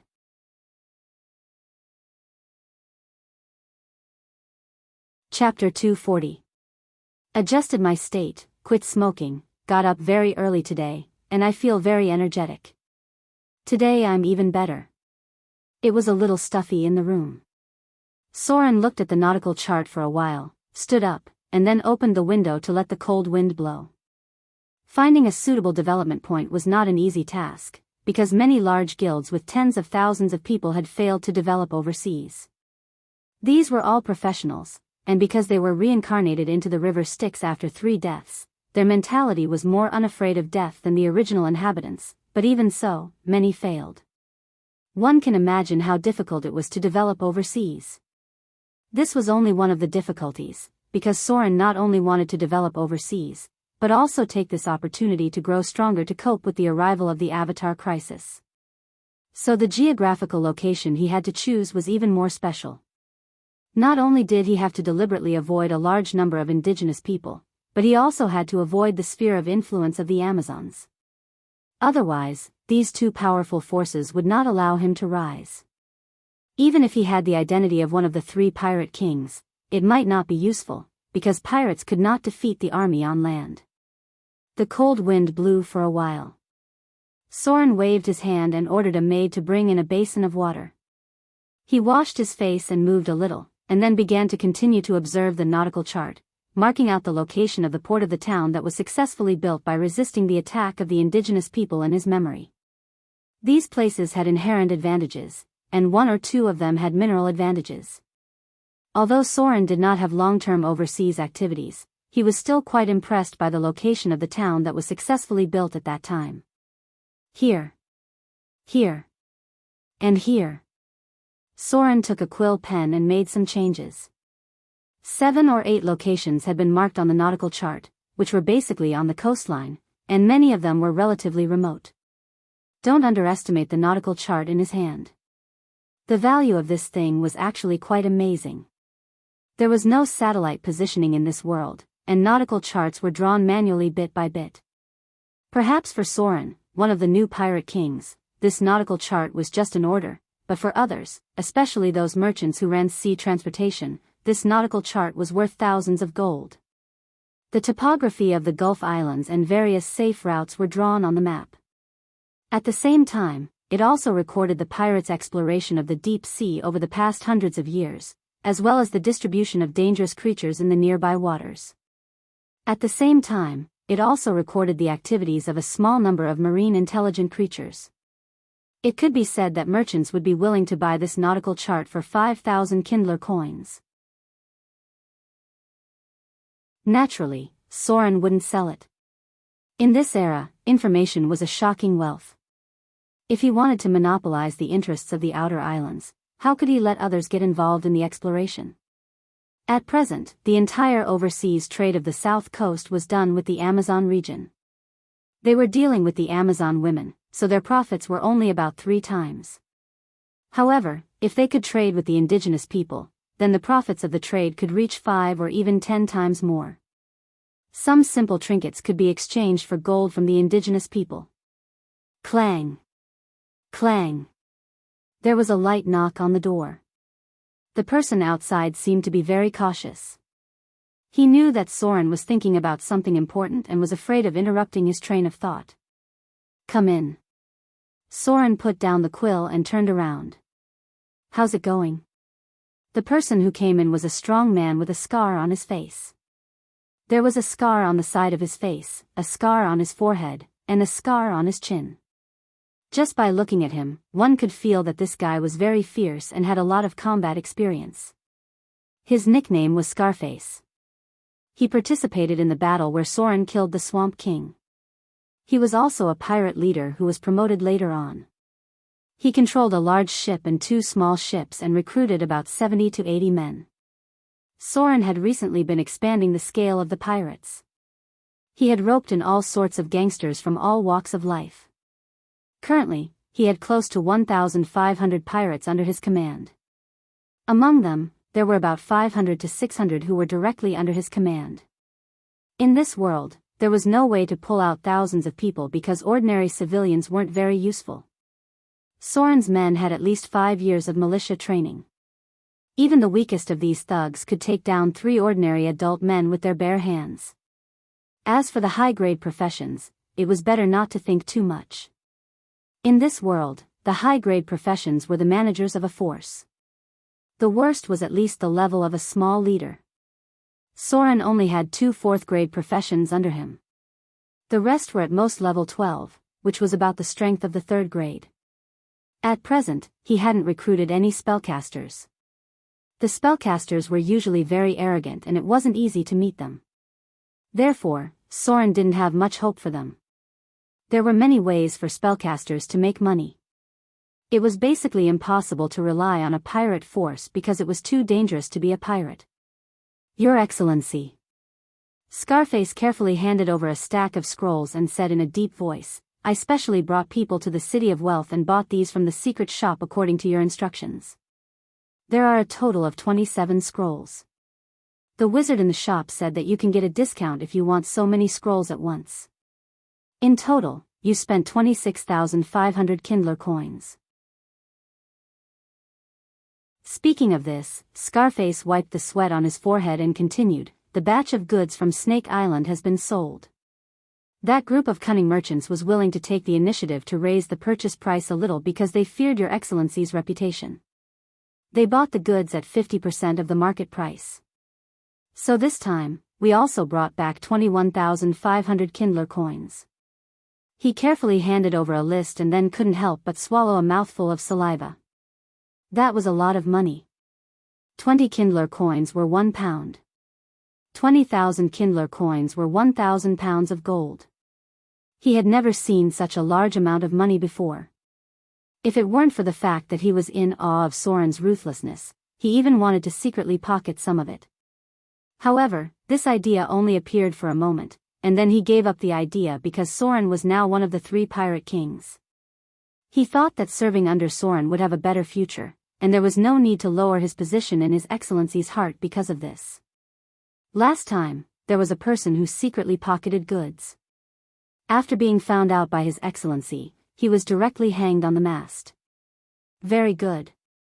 Soren picked up the list and glanced at it, then glanced at the thin man behind Scarface.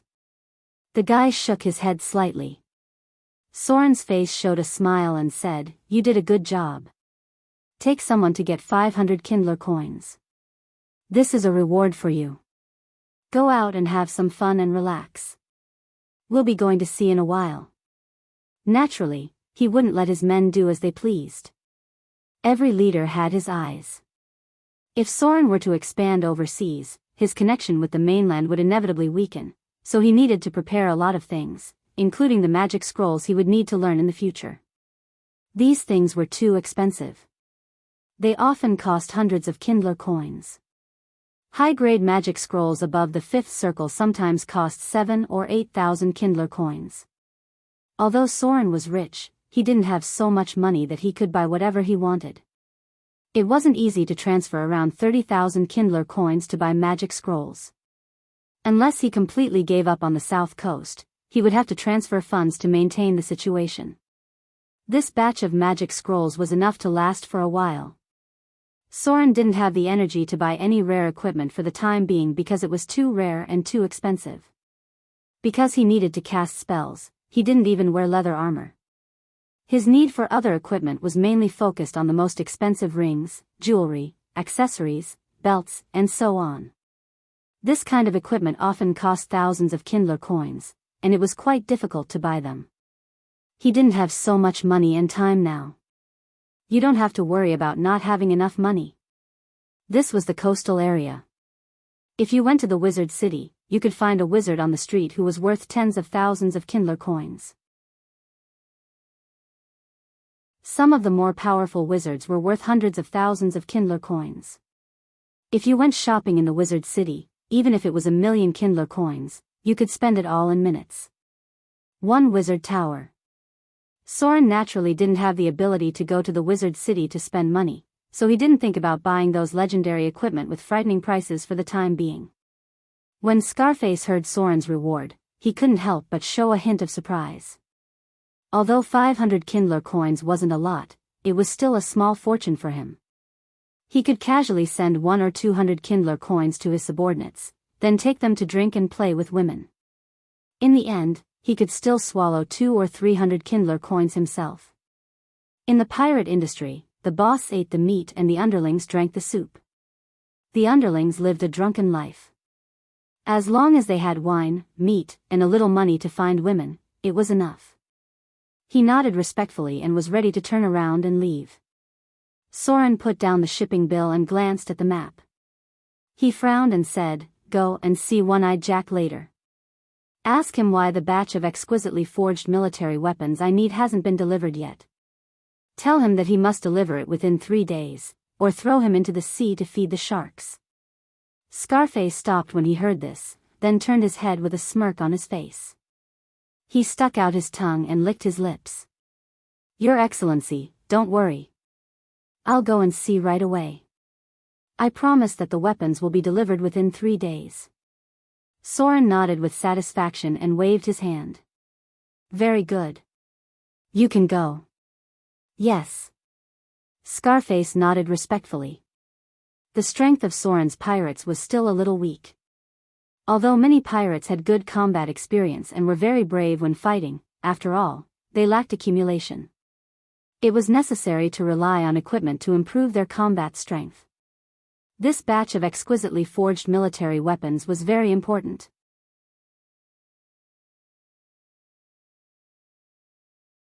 Chapter 241. Time ticked by. Soren frowned as he stared at the nautical chart. He then picked up a quill and began to draw on it. "Not here. Not here. There are monsters here. The natives here are too strong. There are only 2 places left." 5 or 6 positions were crossed in a row, and there were only 2 positions left in front of Soren. Although these 2 places weren't the best, they should be the easiest places to build a town. Soren didn't have thousands of professionals under his command. In other words, he couldn't even compare to the small and medium-sized guilds in his previous life. After all, most of the people who explored the sea were Tier 3. Soren's subordinates who were Tier 3 and above were all pirate leaders. His only advantage was his high combat power. With his and Vivian's strength, they could easily crush ordinary enemies. Island, sea route, natural port, coastal location. Exploring the sea wasn't something that could be done by just drawing a map. That was a suicidal act. This world was relatively barren. Although there were things that could do the same thing as excavators, they had to be top-notch in terms of combat power. Otherwise, they would have to rely on wizard spells such as stone to mud and mud to stone. Soren's core development depended on sea trade, so a natural port was a necessary part. The location must be near the sea to facilitate transportation. Next was the sea route. The sea route must be relatively safe and avoid dangerous areas. It would be best if there were islands or transit stations nearby to replenish fresh water. After all, it would take 7 to 8 days to cross the sea. After all, the outer islands were still in the sea. A round trip would take at least half a month. Looks like I can only go to both places. Soren put away the nautical chart and was about to get up and look at other things. But at this time, there was a rush of footsteps outside. Then, a maid ran over and said intermittently, "Sir. Sir." She woke up. Soren was stunned when he heard this. Then, he showed a hint of surprise. Soren didn't care about anything else.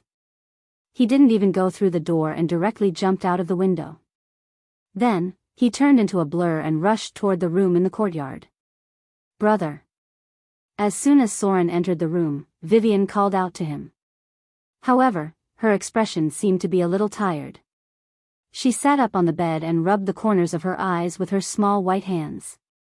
As if she was still half asleep, she asked, "How long have I been sleeping?"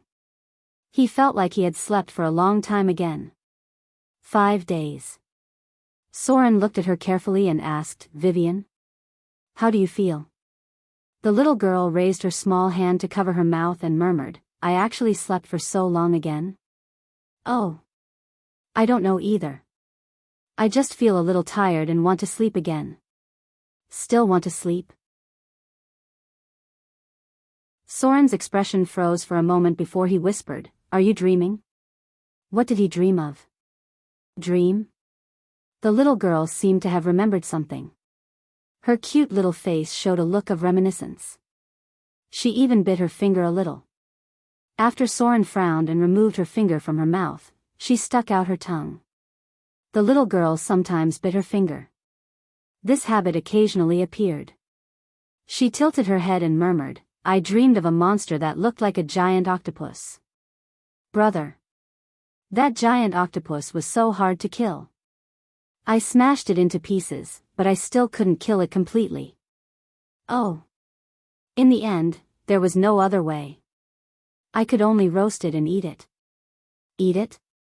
Soren's expression was a little silly, but he quickly recovered. The dream was just the evolution of the battle between the divine will.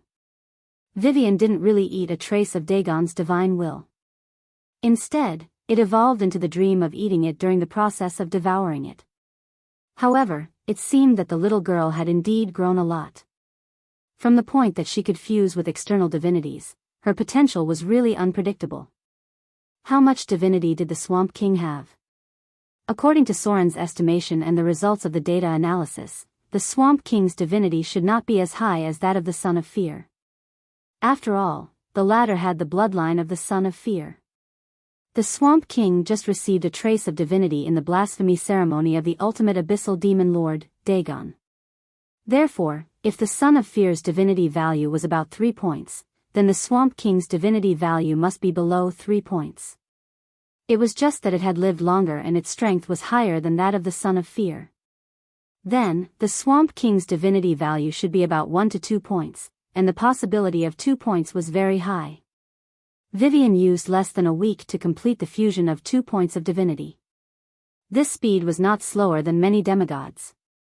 Even if someone succeeded in killing a god in the future, the speed of absorbing and fusing divinity would definitely not be faster than her. Divinity was the most difficult part of the divine power to fuse because this power was difficult to be deprived.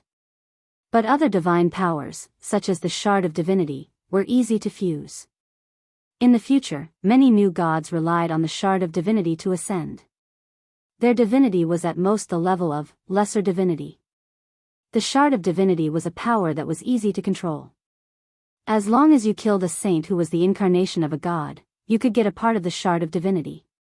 If you mastered some special abilities, or even understood the power of the laws of the gods, then you could get a complete Shard of Divinity.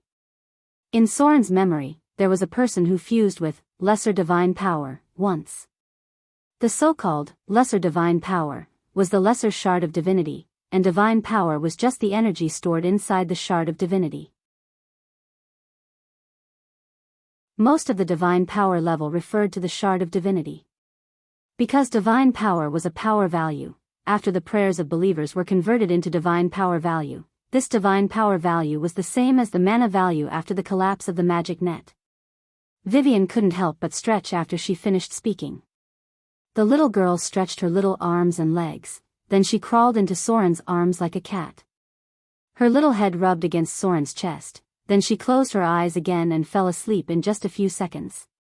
It seemed that she had used up too much energy to defeat the ancient Abyss Lord, Dagon's divine consciousness. She actually fell asleep so quickly.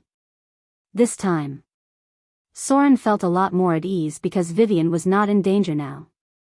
She was just too tired after the spiritual battle. This sleep lasted for another 2 days. When the little girl woke up from her exhaustion, Soren had already arranged everything and was ready to leave for the outer islands. Soren did a lot of preparation work for this trip to the outer islands, including food and medicine on 2 ships, weapons and tools on 1 ship, and about 300 slaves. Some of these slaves came from the mainland, some from the outer islands, and some were even the children of the slaves. Although Soren's plan required a large number of slaves to realize, the first step of development was not to bring too many slaves because they needed to consume food and manpower to manage them.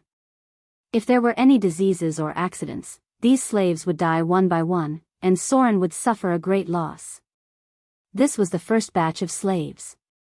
As Soren's coolies to develop the outer islands, he would only send the second batch of slaves after the development of the outer islands was successful. For this operation, Soren mobilized a total of 3 large warships, 3 large cargo ships, and a ghost ship. However, the ghost ship was hidden at the bottom of the sea, and other people basically did not know the existence of this ship.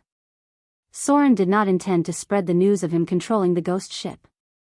Only the pirates who had experienced the battle with the Swamp King would occasionally say that they saw His Excellency Throat Cutter summoning the ghost ship. Anyway, this thing should be kept a little mysterious. Port Tylon. Soren stood on the bow of the ship and looked into the distance, and then ordered the fleet to set off. With the command of his men, 6 large ships set sail. There were many observers near the dock. Some were curious, some were happy, some were relaxed, and some were gloating. Anyway, many people were curious about Soren's fleet to go to the outer islands. In this regard, Soren did not care at all. Because whether or not he could rise in the future in the Avatar crisis depended on whether or not he could achieve something with this vote.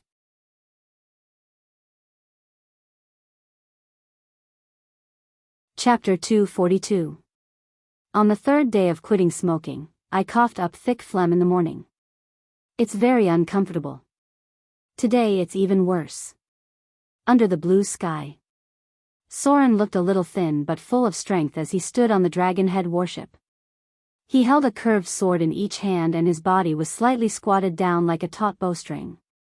He seemed to be listening to something with his back facing the others. Behind him was Adele Isabella, who was moving at high speed. The red-haired female pirate was also holding a sword in both hands.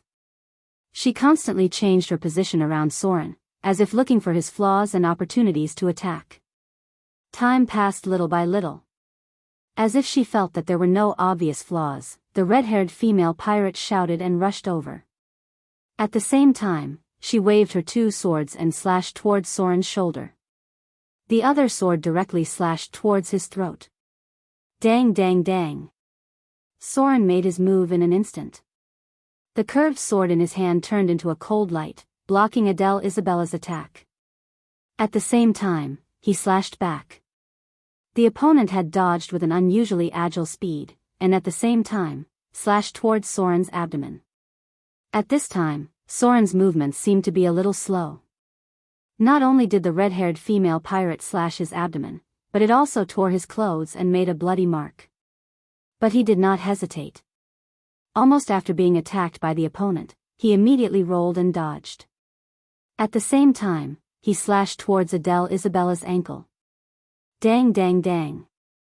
Continuous parries sounded. Soren took 3 steps back, and another bloody mark appeared on his shoulder. On the other side of the warship, a man with a scar on the side of his face watched the battle on the Dragonhead warship not far away. His expression was a little surprised and puzzled. Your Excellency, are you going easy on that woman? Otherwise, with His Excellency Throat Cutter's skills, how could he not even beat that bad-tempered woman? I don't think that woman is much stronger than us, right? This was a pirate leader. Soren picked out the good fighters from the surviving men and promoted them to the level of a small pirate leader. No. Standing next to him was a half-elf. The half-elf was also watching the battle on the Dragonhead warship.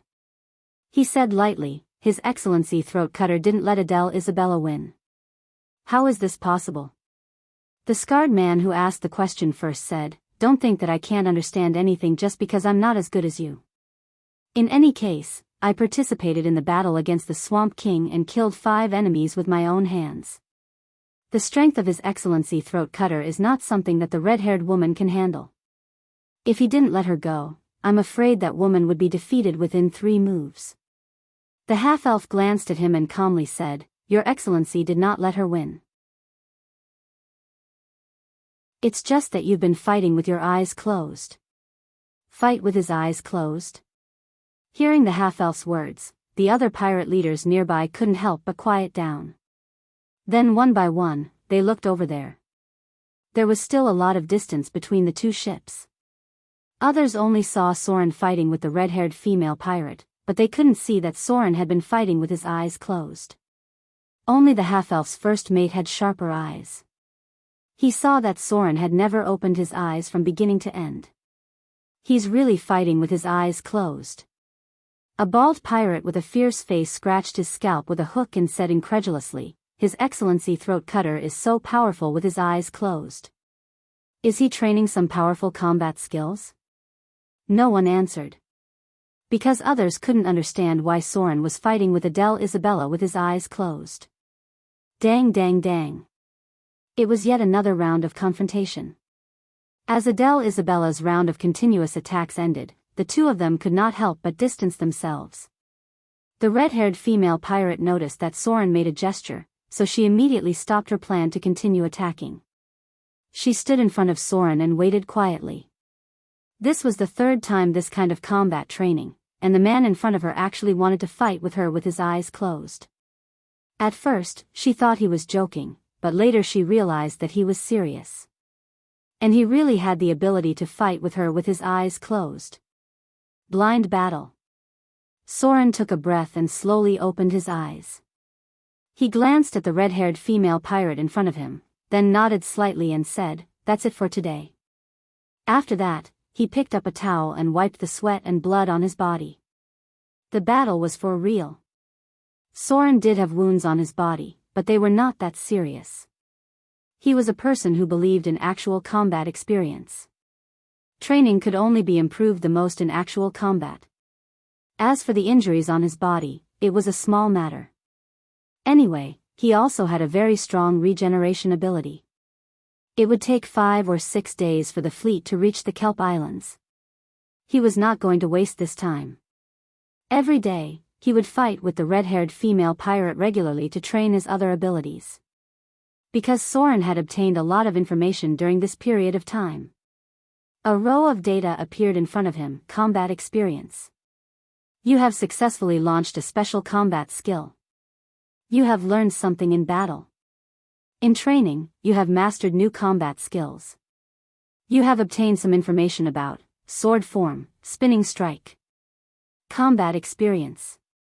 With combat training, your combat skills have gradually improved. You have obtained some information about dual-wielding defense. Combat experience. With combat at sea, your combat ability in the sea environment has improved, and your ability to balance against the bumps of the ship has improved. You have obtained some information about sea combat. Combat experience. Through the repeated training, you've comprehended a unique combat technique. You have learned the ability, dual wielding. Combat experience. As you train and temper yourself, you've grasped some special combat techniques. You have obtained some information about the ability, blind battle. There were a total of 5 information prompts. Perhaps it was because Soren had recently been leaning towards accumulating strength. All the information about skills appeared in one breath today. The most important one was the ability, dual wielding. Soren had received this information prompt twice. In order to master this ability, he had spent a lot of energy. Then there was the information prompt of sword form, spinning strike. This prompt appeared because Soren had carefully observed Adele Isabella's battle and learned the spinning strike technique she used. According to this progress, it should not take too long to learn it. Then there was the ability, dual-wielding defense. This ability had appeared once in the Battle of the Swamp King. It was an accident that it appeared now. Therefore, the main purpose of Soren's training this time was to master the ability, blind battle. In order to practice blind battle skills, he closed his eyes and fought. However, this also reduced his ability to grasp the enemy's position. He could not completely determine the enemy's position, so he had to turn to a defensive battle. He could find the enemy's position through the enemy's attack and then launch a counterattack. As a result, he did not expect to train the combat skill, dual-wielding defense. Soren did not receive the information prompt of blind battle, but he received its information prompt first. I finally mastered dual wielding. Soren looked at his own data display and could not help but let out a long sigh. After mastering dual wielding, should be able to level up my profession and further strengthen my ability. Ability points were very precious. If time allowed, it was better to train the relatively simple basic abilities by himself and then use the ability points to level them up. Otherwise, it would be a waste to waste the ability points on those basic abilities. After all, some abilities could be mastered by oneself as the number of battles increased. Maybe it was because his combat experience was getting richer, or maybe it was because Soren's accumulation of experience had reached a certain level. Recently, the speed at which he received information prompts was obviously much faster than before, and the effect of training some basic abilities was very good. Phew. Just as Soren was about to take a break to level up his profession and then think about which ability to level up, there was a sudden commotion on the cargo ship next to him. It was followed by the shouts of the sailors and some chaotic noises. The noise made Soren frown. Then, he lightly jumped and directly landed on the deck of the ship. Something seemed to have happened here. Soren could only temporarily give up on leveling up his profession and come over to take a look. After all, there were no battles happening for the time being. What's going on? He landed on the deck and looked at the sailors in front of him. He said in a deep voice, "What happened? Why is it so noisy?" Hearing Soren's deep voice, the sailors on the cargo ship were obviously afraid and shrank back a little. The name Throat Cutter was now able to stop children from crying at night in the South Coast area. When he saw Soren, he was obviously a little scared. It was a brave sailor next to him who answered, "Your Excellency Throat Cutter. Below. There's a slave down there who's sick. We're worried that it's a contagious disease. We're going to throw him into the sea, but a slave is protecting him and won't let us get close." Disease? When Soren heard this word, he couldn't help but be stunned for a moment. It wasn't a joke to encounter a disease while out at sea. Even a profession might not be able to withstand it sometimes. In the case of sailing at sea, contagious diseases were indeed a nightmare. It could eventually lead to the infection of the entire ship. Therefore, when encountering such a situation, most people would throw the infected person into the sea, especially the infected person among the slaves. In order to prevent all the slaves from being infected, they might even execute the infected slave. The medical skills in this world weren't very good. Doctors were good at sword wounds. In terms of treating diseases, other than magic, Droll was more proficient in herbs. Here. The most common treatment for illness was to resist it. If you could resist it, you would live. If you couldn't resist it, then there was no other way. Although priests could cure most diseases, ordinary people simply couldn't afford to pay the incomparably expensive price. Even the priests of good gods wouldn't help others without paying in return. There were too many people in this world who were suffering, and they simply couldn't help all of them. "Take me to have a look." Soren was still quite concerned about this group of slaves. These slaves were the main labor force when he opened up the sea. If they all died of diseases at sea, then it would be really troublesome. As soon as his voice fell, a sailor beside him immediately bowed and led him down. The slaves were locked up in the cabin. As soon as Soren entered the cabin, he smelled a foul stench. He couldn't help but frown slightly. Then he saw a large group of slaves locked in cages. They were huddled together in a dark pile. The place where they slept was also filled with their own feces. The whole place was stinky. As slaves, their living conditions must be terrible. But in such an environment, it was no wonder that some of them fell sick. "Your Excellency." The supervisor who was dealing with this matter immediately bowed his head respectfully when he saw Soren. Then he lifted his leg and kicked the subordinate next to him. He smiled and said, "Sorry to disturb you, Your Excellency. I deserve to die. But there is a slave here who has a disease. I'm worried that he will infect others. Originally, I was going to throw him into the sea, but another slave said that his disease wasn't contagious. This lowly guy protected him and didn't let us go. In the end, we could only teach them a lesson. Since Your Excellency is here, Your Excellency, I would like to ask Your Excellency how to deal with them." These slaves were Soren's property. The supervisor in front of him was only helping him transport them. He was the person in charge of the Chamber of Commerce to please him. So when he saw Soren, he wanted to ask how to deal with these two slaves. "No." A rather sturdy-looking male slave raised his head. He seemed to have some northern blood in him. He begged with a voice that was mixed with dialect, "Your Excellency. My brother doesn't have the plague. He's just a little uncomfortable. He definitely won't infect anyone else. I've already taken care of him for 3 days before boarding the ship. But it wasn't as serious as it is now. You see, I'm completely fine now. He won't infect anyone else.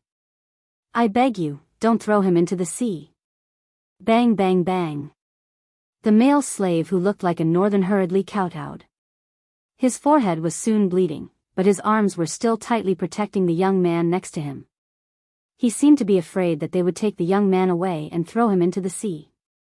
There were basically no doctors on the sea. At most, there would be someone who had learned medicine. There were very few ways to treat this kind of disease. Many times, when people encountered diseases on the sea, they could only use simple treatment and rely on their own body to resist it.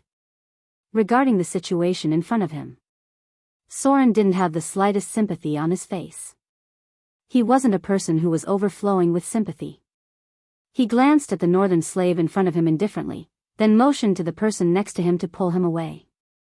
The slave seemed to be a little afraid of Soren, but he still hugged the young man next to him tightly. Soren glanced at him and saw the unconscious young man in his arms.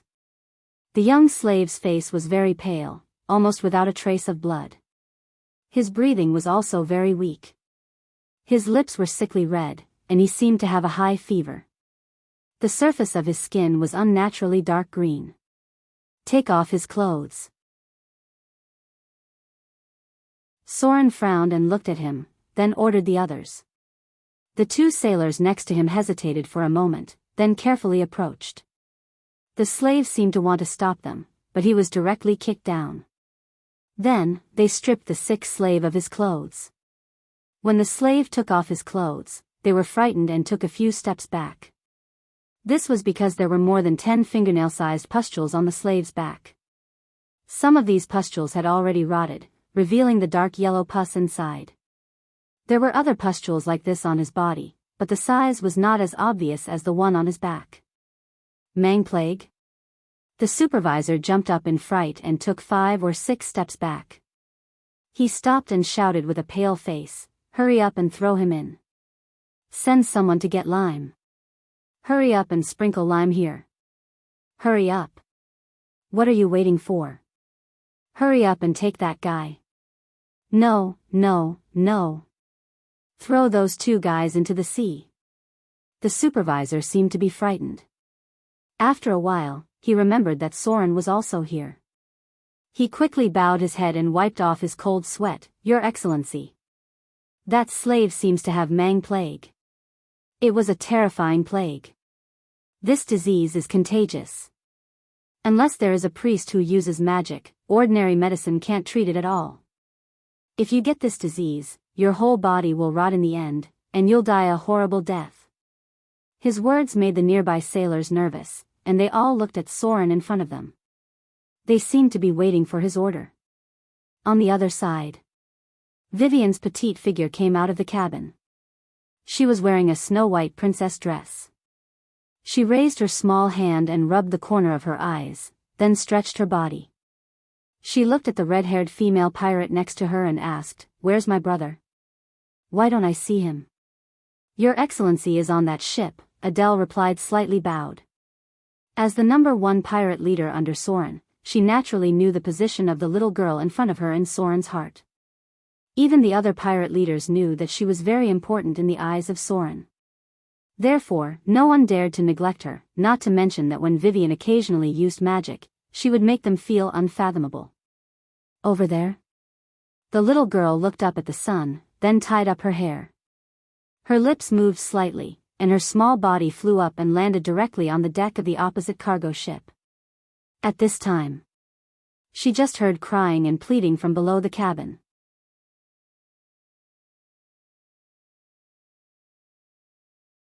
Chapter 243. This is the 4th day of quitting smoking. I'm currently in the state of smoking cessation syndrome. It's quite uncomfortable. I clench my teeth and continue to persevere. Today there are 2 more. Mang disease? Soren's expression was not very good. He was not very clear about the diseases in this world because professionals had a strong resistance, especially non-supernatural diseases. Many professions were even completely immune to disease. Soren had 20 points of vitality in the past and now, which meant that the possibility of him contracting diseases was very low, so he did not pay much attention to the diseases in this world. However, he could ignore most of the diseases, but ordinary people and low-level professions would have a hard time. The young man in front of him was actually very seriously ill. He was clearly in a daze due to the fever. From the condition of his body and the spots of pustules on his back, Soren felt that this disease was a bit like the legendary smallpox. In fact, he had never seen smallpox before, nor had he contracted a similar disease. However, he had learned about smallpox in the past. This is a very serious disease, belonging to a type of pox virus. After infection, the main symptoms are severe toxemia, chills, high fever, fatigue, headache, sore limbs, waist and back, convulsions and coma when the body temperature rises sharply. Patches, papules, herpes and pustules will appear on the skin in batches, and finally scabs, and acne scars will be left. Smallpox was a highly contagious disease. The mortality rate for those who were not immunized was as high as 30%. Soren remembered the smallpox virus. Because this virus occupied a large part of history, his memory of the symptoms of smallpox was still relatively clear. The young slave in front of him had a disease that was similar to smallpox. However, the disease was concentrated on his back and limbs, and did not grow to his face. At the same time, when the disease reached the stage of herpes, it would directly become pustules. From the current situation, the disease on his body was more severe than smallpox. This was because smallpox had an incubation period, after which it would gradually become more serious. But this group of slaves had only been on the ship for 2 days. All the slaves had undergone a simple inspection before they were shipped, just in case some of them were infected and spread the disease to others. However, it had only been 2 days, and the symptoms on his body had already started to show pustules that were beginning to rot. The situation did not seem optimistic. Everyone turned their attention to Soren. The slave who stopped the others from approaching the sick man realized that Soren was the one who would decide his brother's fate. He quickly knelt on the ground and kowtowed, begging, "Your Excellency. Master. I beg you, please save my brother. He really didn't have a contagious disease. Please don't throw him into the sea." Time ticked by. Soren pondered for about half a minute before he raised his head and said expressionlessly, "Throw the infected one into the sea." He ordered people to disinfect the entire place. Also, the person who was taking care of him was locked up alone to prevent him from infecting others. Let the slaves clean up the inside and prepare some boiling water for them. Everyone in the back must pay attention. If anyone else shows the same symptoms, inform me immediately. This illness seemed to be very troublesome. If it was really a virus similar to smallpox, then it would be a nightmare. Soren could not risk the lives of the entire fleet for a slave, so he thought for a moment and decided to deal with them in the most rational way. Following his order, the sailors on both sides quickly approached and prepared to throw the young man into the sea. Bang! The slave who seemed to be his brother tried to push the sailors away, but one of them directly punched him until he bent down. He seemed to have some combat experience and his body was relatively strong. He did not fall down even after taking a hit, and he still stood in front of the unconscious young man. The nearby slaves looked on coldly. Many of them had fear and disgust in their eyes. Although they were slaves of the lowest status, they did not want to give up their lives. It was better to live than to die. "Brother?" At this moment, a clear child's voice sounded in the cabin. Vivian was wearing a snow-white princess dress. Her hair was tied into a single ponytail with a pink ribbon. She also wore a delicate pin on her chest. She then skipped down to the stinky cabin. As soon as she came in, the little girl could not help but cover her nose. She then put down her little hand naturally and smiled at Soren. She then ran over to him. She used to live in the slums, so she was able to adapt to the stench and filth of the environment. Vivian descended like a little angel, and a ray of light appeared in the dark and stinky cabin. The others could not help but stare at her blankly. She then came to Soren's side and raised her small hand to hold Soren's finger. She then frowned slightly and said with a clear child's voice, "Brother? What happened to them? Is that person sick? He looks so pitiful." Soren held Vivian's little hand and then took a step back to protect her. Although the little girl was a child of fear and there was basically no possibility of her getting sick, Soren was still a little worried and did not let her get too close to the sick slave in front of her. The little girl tilted her head and glanced at him, then said, "It looks like he's really sick. What are they going to do? I just heard that they were going to throw him into the sea." "Brother, I seem to be able to cure his illness. Otherwise, they wouldn't have thrown him into the sea, right?" As soon as Vivian's voice fell, the male slave who had been protecting the sick slave knelt down and then kowtowed desperately, begging her to save his brother. He now seemed to be holding the last life-saving straw. He did not even think that the little girl in front of him looked like she was only 8 or 9 years old. When the others heard this, they could not help but be stunned, especially the slaves in the cages.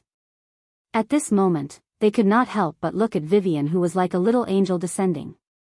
Save him? Soren was stunned when he heard this. He looked down at the little girl in front of him and whispered, "Vivian, can you cure his illness?" Wizards did not seem to have any spells to cure diseases. That was a spell that only priests could master. There was a level 1 spell called disease suppression, which could delay the outbreak of the disease for 24 hours, but there was still no way to cure it. When wizards treated diseases, they also needed other potions. Necromancers studied diseases, but many of them did not seem to get sick at all. Soren really did not know that Vivian could cure diseases before. Stupid Vivian. Just when Vivian was about to treat the sick slave in front of her, Lillian's dissatisfied voice sounded in her mind. "What are you going to do? Just let that slave die. You want to use divine power to cast a divine spell to save him. Have you lost your mind? Divine power is so precious. Transforming it into a level 3 divine spell will consume a lot of it. What if we meet an enemy in the future? Don't mess around. Bastard. That's my divine power. If I knew this would happen, I wouldn't have given you the right to use my divine power." Lillian was so angry that she stomped her feet. Unfortunately, she was not the one controlling the body today. The expression on Vivian's face was very calm, and there was a sweet smile on her adorable little face. Her expression didn't change at all, but she replied softly in her heart, "Lillian, it's okay. They look so pitiful. And casting a disease removal doesn't use much divine power." A strange light appeared. It was a light invisible to the naked eye and a pale golden light visible to the naked eye.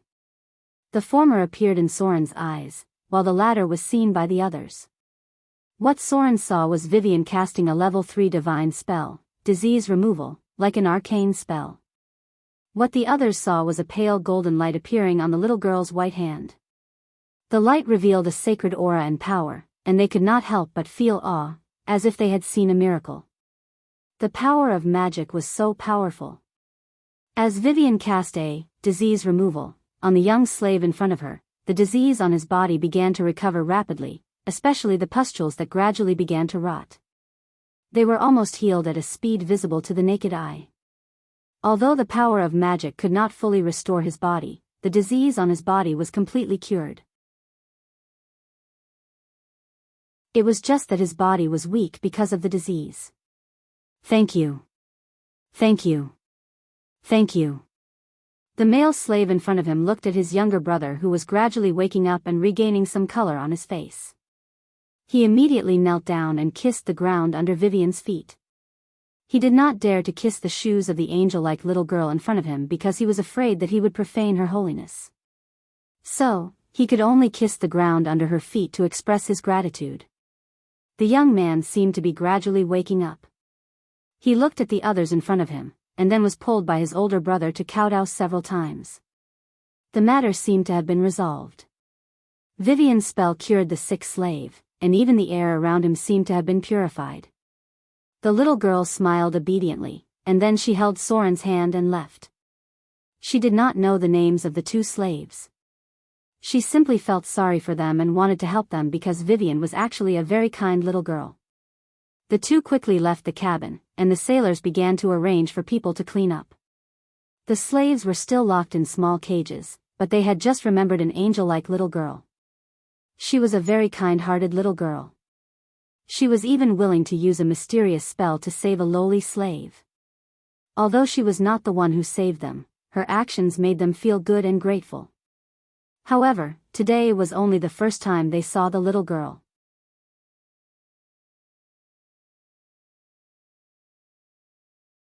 Chapter 244. On the warship. Soren held Vivian's small body and landed on the deck. Both of them didn't care too much about what just happened.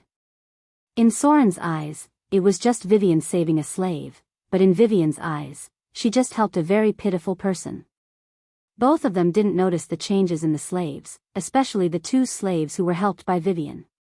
Their hearts were filled with gratitude for escaping death. The change wasn't obvious, but it was like a seed that had begun to sprout. Soren sat on the deck and whispered to Vivian. It was all simple things. Occasionally, the little girl would ask him a few tips on learning spells. Although Vivian's talent in spells was stronger than Soren's, her experience in fighting spellcasters was definitely not as good as Soren's. Fighting style was difficult to teach because wizards basically didn't have any fighting style. Their only style was to learn as much as possible about the opponent before the battle, collect information about the opponent's abilities, and then fully prepare for the battle. There was a saying that went like this: a prepared sorcerer is almost invincible. There were different ways to fight against different enemies. The real test of a spellcaster's ability was a sudden and unexpected battle. That was the critical moment when luck, experience, knowledge, and so on were tested. Soren's point of view on spells was similar to Gloria's. That was, a wizard must first master a large amount of knowledge, including humanities, geography, customs, elements, planes, domains, astrology, spirit, beliefs, and so on. This huge amount of knowledge could be the strongest backing, and when experience reached a certain level, it could be transformed into real power. At that time, a wizard's fighting ability would be formed. A fixed set of spell memories was not easy to use. For example, in the current sea environment, more than 70% of the spell memories had hidden dangers, and it was necessary to test one's ability to adapt. What Soren taught Vivian now was the knowledge of adapting to changing situations. It wasn't about which spells were better or which ones were more effective. Instead, it was about deciding the way to fight based on the environment. This was the core fighting philosophy of rogues, and also Soren's survival technique. Rogues couldn't beat warriors in a one-on-one fight, and they couldn't beat rangers in a long-range fight with bows and arrows. The most obvious characteristic of a good rogue was that they could adapt to any combat environment and always find the most advantageous way to fight. The so-called prepared adepts were also looking for the most advantageous way to fight. Vivian sat on Soren's lap and listened quietly. From time to time, she would tilt her head and frown as she pondered. There were some things that she didn't quite understand. After all, she was still too young, but that didn't stop her from memorizing them. Vivian's memory wasn't any worse than Soren's. She also had a photographic memory, and her ability to understand knowledge was much better than Soren's. Currently, she was limited by her age. Her mentality and thoughts were not fully mature yet, so she would occasionally have very childish thoughts. This was normal. If someone had a good memory and could recall things when they were 10 years old, they would definitely be sure that they were a naughty child at that time. Many of her thoughts were very childish, and her way of thinking was also limited. Soon, it was noon. Adele Isabella came up with a bowl of base soup. The red-haired female pirate was a little strange recently. She actually thought of cooking for Soren. The group quickly finished a simple lunch. There weren't so many requirements for sailing at sea. The most important thing was to have a balanced nutrition and enough fresh water. Vegetables were the most important for long-distance sailing, and meat could be supplemented by fish. Vivian had been more sleepy recently. For some reason, she could currently sleep about 16 hours a day, which was several hours more than a normal child of her age. From the outside, the little girl seemed to be a little exhausted and a little dispirited. But Soren didn't know why she was exhausted. She didn't move much recently. The little girl quickly went to take a nap after filling her stomach. Before she left, she muttered something to herself. Unfortunately, Soren didn't hear anything. He couldn't read lips, so he didn't know what Vivian was muttering to herself. Therefore, there was never too much knowledge and skills. Soren didn't understand, so he just thought that the little girl was bored and mumbling. When children played games by themselves, it was easy for them to mumble something. After dealing with a lot of things, Soren finally had time to start upgrading his profession level. He had accumulated a lot of slaughter EXP, and he endured until now to upgrade his combat ability in one breath. Dual wielding, personal ability. In battle, you gradually learned how to use both hands to fight with two weapons at the same time. This is a very difficult combat skill to master. Only those who are very flexible with both hands can train it. However, after mastering this ability, you will attack faster than others in battle, although this will reduce your ability to hit the enemy. Number of attacks per round +1, accuracy -2, prerequisite for enhanced dual wielding. It didn't seem to be a very powerful combat ability. Yes. Dual wielding wasn't very powerful. It could deal with weaker enemies, but if you were dealing with enemies of similar strength, using two weapons at the same time would greatly reduce your chances of attacking the enemy. What Soren valued was not dual wielding, but enhanced dual wielding, greater dual wielding, and legendary dual wielding. A row of data appeared in front of him. The Shadow Dancer profession has been upgraded to level 3. Received 27, DX 22 plus, INT 20 to 10, *0. 5. Skill points, HP increased by 14, profession HP 8 plus, Con 21 to 10, *0. 5. You've received the Shadow Dancer profession ability, Summon Shadow. You've received 1 free attribute point. You've received 1 ability point. With abundant slaughter EXP, Soren naturally prioritized upgrading the Shadow Dancer's level. The Shadow Dancer's level was calculated in the Rogue profession level, but the highest level the Shadow Dancer could reach was profession level 10. At that time, the Shadow Dancer profession would be maxed out. Many advanced professions had a profession level cap. For example, the Wizard's advanced profession, Archmage, could only be upgraded to level 5 at most. Summon Shadow, supernatural ability. Starting from Shadow Dancer profession level 3, the Shadow Dancer can summon a shadow to fight together. It is an undead shadow. Unlike ordinary shadows, this shadow cannot be dispelled, reprimanded, or commanded by others. This shadow is the Shadow Dancer's partner and can communicate with the Shadow Dancer clearly. Every time the Shadow Dancer levels up, the Shadow partner will get +2 basic HP, up to 10 HP, equivalent to an ordinary warrior. Advanced professions had a strong reproductive ability. Although the Shadow Dancer consumed a lot of slaughter EXP to upgrade his profession level, he could learn a lot of supernatural abilities as his profession level increased. This, Summon Shadow, was one of them. As the total profession level of the rogue increased to level 10, the slaughter EXP needed to level up suddenly skyrocketed to more than 75,000 points. The slaughter EXP would get higher and higher, and it would skyrocket again when the rogue's total level reached level 15. The most difficult thing to enter the realm of legends was after profession level 15. Many people were stuck there and could not cross over for a lifetime. It required more than 2 million slaughter EXP to upgrade to the realm of legends, nearly half of which was between profession level 15 and profession level 20. 1 free attribute. Soren still allocated it to dexterity and increased it to 23 points. As for the skill points, there was no doubt that they were added to knowledge. He had almost reached the requirements of Sage. To be able to master abilities so quickly and continuously receive various information prompts, Soren felt that it had something to do with the improvement of his knowledge.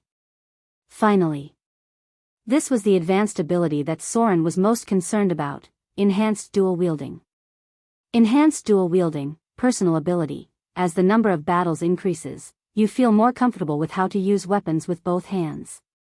You begin to feel the slight difference in the trajectory of the weapon's movement. When you launch an attack, you can continuously hit the enemy, leaving them with no chance to fight back. This kind of technique is still improving. You feel that you still have a lot of room for improvement, but this requires more from you. Number of attacks per round +2, accuracy -1, dexterity 16 points. Enhanced dual wielding. Soren unhesitatingly put his skill points into enhanced dual wielding. This ability required dexterity, and the more advanced it was, the more dexterity it required to master. This was only the prerequisite for dual wielding, and the increase in combat strength was not obvious. When he mastered greater dual wielding, that would be the time when he would truly explode. At that time, Soren would not have an accuracy penalty, and at the same time, the attack speed of his left hand would increase by 3, and the gap between the two hands would be further reduced. As for the final, legendary dual wielding, it was also called perfect dual wielding. In simple terms, Soren's main hand could attack for a number of times, and his secondary hand could attack for the same number of times. Both his hands would become equally agile, and his attack speed and accuracy would be the same in battle. With legendary dual wielding, there would be absolutely no pressure for him to slash more than 10 times in a second. Using a sword to block bullets would be like child's play. That would be the time when he would truly be awesome. However, the final, legendary dual wielding, was very difficult to master. Any ability that started from legendary was extremely difficult to master. You're tuning into the Dreamy Love Stories YouTube channel. Don't forget to subscribe and join us on this journey to catch the most captivating stories.